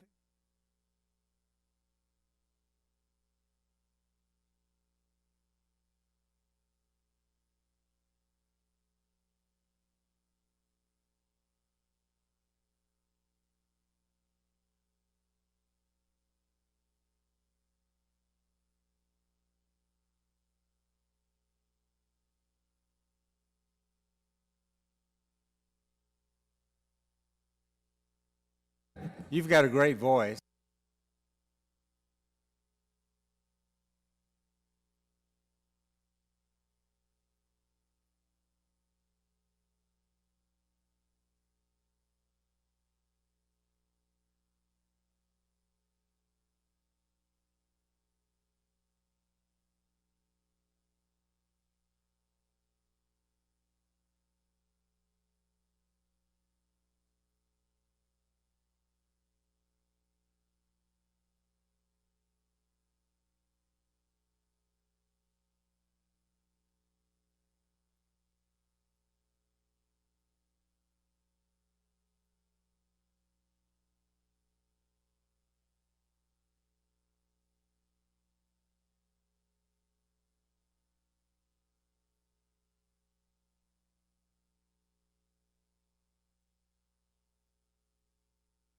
plan itself. Thank you. Excellent. I would just add to that, the energy infrastructure decisions we make today will last decades. So we decide to build a pipeline today or build a new energy production facility, we're locking in decades of new emissions or not. And that is why it's very important to consider, whenever we're considering energy policy, we should consider climate policy as well, and think through how will this energy project affect our transition, negatively or positively, toward a zero carbon future.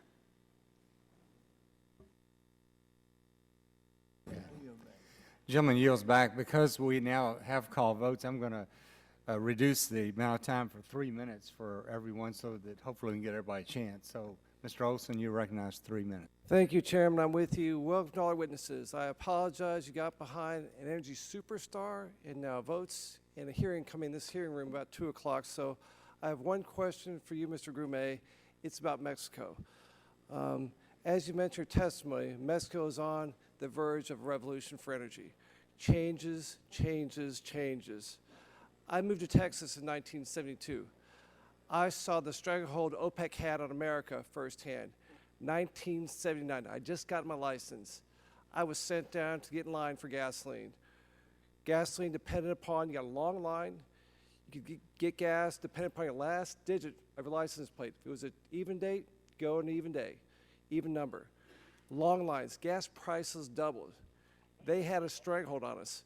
Now, with all this new production in America, our neighbor to the north, Canada, and Mexico, I see a vision of OPEC going away, replaced by NAPEC, North American petroleum exporting countries. My question is, sir, what's the one thing we can, in Congress can do to help make that reality, make NAPEC head of OPEC? Thank you for that question, and I will note that usually you put the warm-up band down before the rock star. So you might want to just Elvis comes to your committee. All right, I'm back. I think you make a very important point. We used to, look at our headlines, and OPEC was having a meeting, and there would be a chill through the land. Now, they can meet or not meet. It doesn't matter much to us if, in fact, we seize the opportunity of abundance. And I think our opportunities with Mexico are profound. We have to give a lot of credit to President Nieto for trying to reverse 60 years of investment policy that basically discouraged first world technology. I think the opportunities to spend a lot of time working with Mexico on something that is pedestrian but incredibly important, and that is data quality. The ability to have North American energy security depends on having good data, shared analysis, shared understandings, and a transparency across our analytical platforms. That's a very boring but incredibly difficult and important thing to do. Our energy administration here is the gold standard, and I think we really should spend a lot of time, and it's going to require some resources if we want Mexico to join us. If we have that shared data foundation and we have thoughtful laws that, as our colleagues have suggested, provide time for environmental deliberation, but then actually require a decision, I think we can have an integrated energy system that will raise both. Shared data, number one. We need to have that in Congress. That's the best thing we do right now. I think that's something you could actually get done right now. That would That's make it even very better. I like that. Yield back, sir. Gentleman yields back. This time recognize the gentleman from New Jersey for 3 minutes, Mr. Plum. Thank you, Mr. Chairman. I just wanted to follow up on a few statements made earlier today about Section 3104. This provision makes an end run around the National Environmental Policy Act and would eliminate meaningful review of the environmental impacts of proposed cross-border energy projects. And this section dramatically narrows the scope of environmental review to only the cross-border segment of the energy project, the tiny portion that physically crosses the national boundaries. So, Ms. Cassidy, does limiting NEPA review to just a small sliver of a cross-border energy project make any sense to you? And what are some of the drawbacks of looking at just the cross-border segment of a pipeline or transmission line?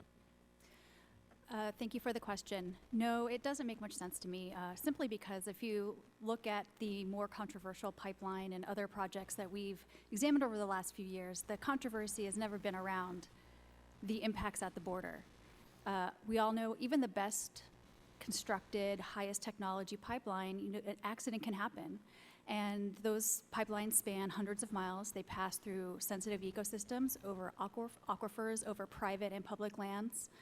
And an environmental review, the purpose of an environmental review is to make sure that policymakers have all of the facts about the impacts of the potential impacts of the project over the entire course of the project, not just the small part at the border, in order to better understand how to mitigate those potential impacts. So in order to understand the potential consequences of a project, we need to look at it in its entirety and not just at the border. How about the legislation's presumption that cross-border projects are in the public interest? How would you How would looking at just the cross-border segment impact an agency's ability to determine whether or not a project's in the public interest? The presumption of approval stacks the deck against a stakeholder who has legitimate concerns about whether or not a project is in the public interest. It forces the concerned stakeholder to make the case that it is not in the public interest, rather than forcing the applicant to make the case that it is. And that's just a higher burden of proof. And the way the bill is written, since it's so focused on a very narrow part of the proposal and doesn't look at all of the potential impacts, it's going to be much harder for a concerned stakeholder to make the case that this tiny little part of the project is not in the public interest. Well, thank you. I think these energy infrastructure projects are a lot more than just a border crossing. They're going to last for decades, and fundamentally, NEPA requires us to look before we leap, but that's just basic common sense. So we should not be carelessly narrowing or creating loopholes in the law, and I think we need to understand the impact of these projects before they're constructed so that we can protect public health and safety in the environment, and I think ignoring the impacts is not going to make them disappear. So thank you again. Thank you, Mr. Chairman. This time recognize the gentleman from Pennsylvania, Mr. Pitts, for 3 minutes. Thank you, Mr. Chairman. Commissioner Martin, Lancaster County doesn't have any wells of Marcellus shale being drilled in it. Probably the nearest well is 100 miles away. But how is Lancaster County benefiting from Marcellus shale, the boom that you mentioned, even if there are no wells being drilled in the county? Well, first and foremost, what we have seen is, one, Pennsylvania put in forth an impact fee with monies that were distributed back not only to well counties, but also to counties who end up having pipelines. Those kinds of funds that are coming back are used to conserve open space, preserve ag preservation easements, and also really replace structurally deficient bridges. But we're also seeing the economic impact as well here. We have IT companies that do data mappings of pipelines and wells that have grown dramatically. Engineering firms, one of the larger engineering firms in the Marcellus Shale region, Vertu Engineering, more than doubled in size. Over a 2-year period, they bought an additional 75 vehicles. I used in my testimony examples of the Pennsylvania National Guard or Shady Maple. Shady Maple saving over 170, it's a smorgasbord. If anyone's ever been to one, I highly recommend it. $175,000 a year in energy costs, which then Garden Spot School District saw, which is in the same area, and said, we're going to tap in, and they're going to realize those savings. Now, we'd like to see more of it. Unfortunately, about half of Pennsylvanians do not have access to that natural gas. But given the premise of the open access nature of pipelines, you will start to see more of these entities like the Pennsylvania National Guard at Fort Indian Town Gap and others who are able to tap in and be able to realize that savings. And where we expect to see most of it, and where we hear from a lot of our constituents, is especially in the area of manufacturing, especially those who are heavily reliant on energy to do that. We have companies that spend over $3 million a year in energy costs, but they are nowhere near the nearest pipeline. So I think we'll see further opportunities coming forth. But I just want to add, Congressman, two of the great things I see is you're now able to get an education in Pennsylvania in the petroleum and gas industry that you had to go to like Texas Tech to used to be able to get. They're investing in areas, I think $2.5 million grant from the industry to Lackawanna Community College. 2-year program, cost for that 2 years about $22,000. And when they're coming out of that program, their starting rate is like $68,000. So those are the types of things that you're seeing. These are good middle-class jobs that not only use your head, but also use your hands. And we're seeing that grow, and that's something we hopefully continue to see grow, not only in Lancaster County, but throughout Pennsylvania. Thank you very much, Commissioner. My time's expired. This time recognize the gentleman from Texas, Mr. Green, for 3 minutes. Thank you, Mr. Chairman. I appreciate hearing from the county commissioner. My accent gives me away, but obviously every school in Texas has energy courses, from my community colleges all the way up to not only Texas Tech and Lubbock, but UT and A&M and University of Houston and everywhere else. Ms. Cassidy, I want to welcome you back to the committee. I know you're familiar with the NEPA regulations promulgated by the Council on Environmental Quality, not only from your work on the committee, but with the center. Under NEPA, an agency is specifically prohibited from segmenting projects known as piecemealing.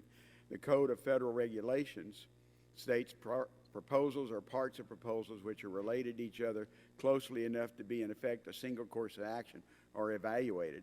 The discussion draft requires the State Department to promulgate rules on cross-border pipelines, and you heard Secretary Moniz say that the agencies are required to do it.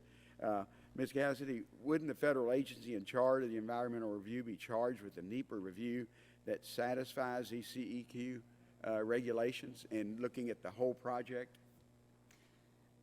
My understanding of the bill is that the NEPA review only applies to the cross-border segment of the pipeline project or the transmission line.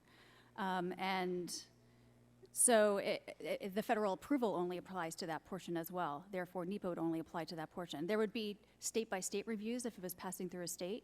In terms of federal review, it just applies to the cross-border segment. Well, that's my understanding of the legislation. Shouldn't the, the cross-border review, but so much of our NEPA process is also done by other federal agencies and a party to it. For example, if you have a pipeline coming from Texas and Eagle Ford to Mexico, that cross-border pipeline, state law covers it on the property that's not federal, but it may be crossing federal lands, and so the NEPA process would come into play on that.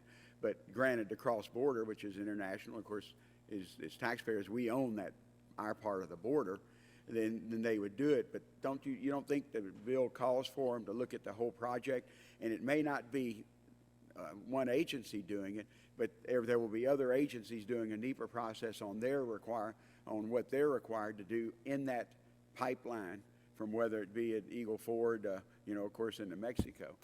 That's what worries me, because I know, and my colleague from New Jersey said that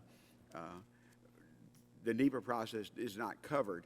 I think it is, because if it's not Department of Energy, for example, for electricity transmission, it would be another federal agency if they had the authority in there, or in some cases state agencies. So the NEPA process would be included. And Mr. Chairman, I know I'm almost out of time, and we're almost out of time for. Well, Mr. Green, that's our view as well, and we would love for our staff to sit down with Ms. Cassidy in more detail, but it is our understanding that this does not change the NEPA process. Yeah. Now, I have to admit, in my few seconds, I have a problem with the State Department. We have a company in Texas who was a Canada pipeline that was dormant. They wanted to change the name because they bought it, and their goal was to not only bring crude oil from Canada, but it was also to attach into the United States from Balkan. And the State Department decided they need to review what was on U.S. property. Now, I want a federal agency looking at it, but the State Department shouldn't be deciding whether a pipeline out of Balkan is good or not, because granted, we're getting crude oil in trains into Houston, Texas, because our refiners do that. It is so much safer and easier to put a pipeline in there than it is bring those 100-car trains full of crude oil from Canada. Gentleman's time has expired. Recognize the gentleman from Virginia, Mr. Griffith, for 3 minutes. Thank you very much. I appreciate it. All right, I'll take anybody who can answer this. I suspect it'll be Mr. Grummett or Ms. Cassidy or Ms. Hammond. Are you all familiar with the regulations relating to production of electricity in Mexico by coal? It knows a fine answer. If you don't know, you don't know. Nobody knows. Because the reason I ask that question is that part of our proposal here, and one that I'm interested in, has electric transmission facilities. It's not just pipelines. And one of my concerns is that we're putting coal miners out of work in Appalachia, like Lancaster down our way. It's not Appalachia, it's Appalachia.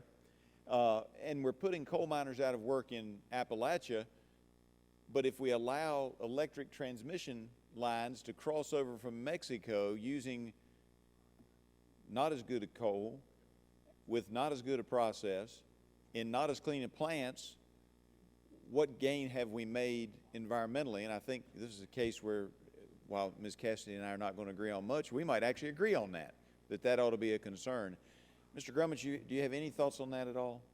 I think you make a very important point, and Dr. Dolzer's testimony referred to it as well, right? Electrons and molecules don't have a lot of concern about arbitrary political boundaries, and that's why we actually have to have a shared solution that brings the technology of the United States to bear on the issues in Mexico. We have to have shared agreements. I'm not going to try to get into a lengthy conversation about regional climate action in 60 seconds, but Well- you know, I think there's a real opportunity to actually lift the Mexican system so that it actually has parity with the U.S. And I certainly don't mind lifting up the Mexican system, but I am reminded of the old NASA study that shows it takes 10 days for the air to get from the middle of the Gobi Desert to the eastern shore of Virginia. So if we're going to eliminate coal, waiting another 30 or 40 years on Asia just really means we're putting our people out of work, and we're not really doing that much for the overall northern hemisphere. All I will say is that air. we fundamentally have to find a way to burn coal in a way that meets our security interests and our environmental interests, and there's one way we can do that if we invest the resources to get it done. We're not doing that right now. And I agree with you completely. We can do more, and we should do more. I look forward to working with you on clean coal technologies. I yield. And there are no other questions, so thank all of you once again for your patience, and we look forward to maintaining contact with you and continuing to work with you as we try to bring this legislation to the committee. I'm also asking unanimous consent that a statement from the Canadian Electricity Association be submitted for the record, and without objection, so ordered. Is this it? Okay. And we're going to keep the record open for 10 days for any additional material that may need to be submitted. And once again, that'll conclude today's hearing. Thank you all for your interest. And Mr. Dozer, thanks for coming all the way from Germany.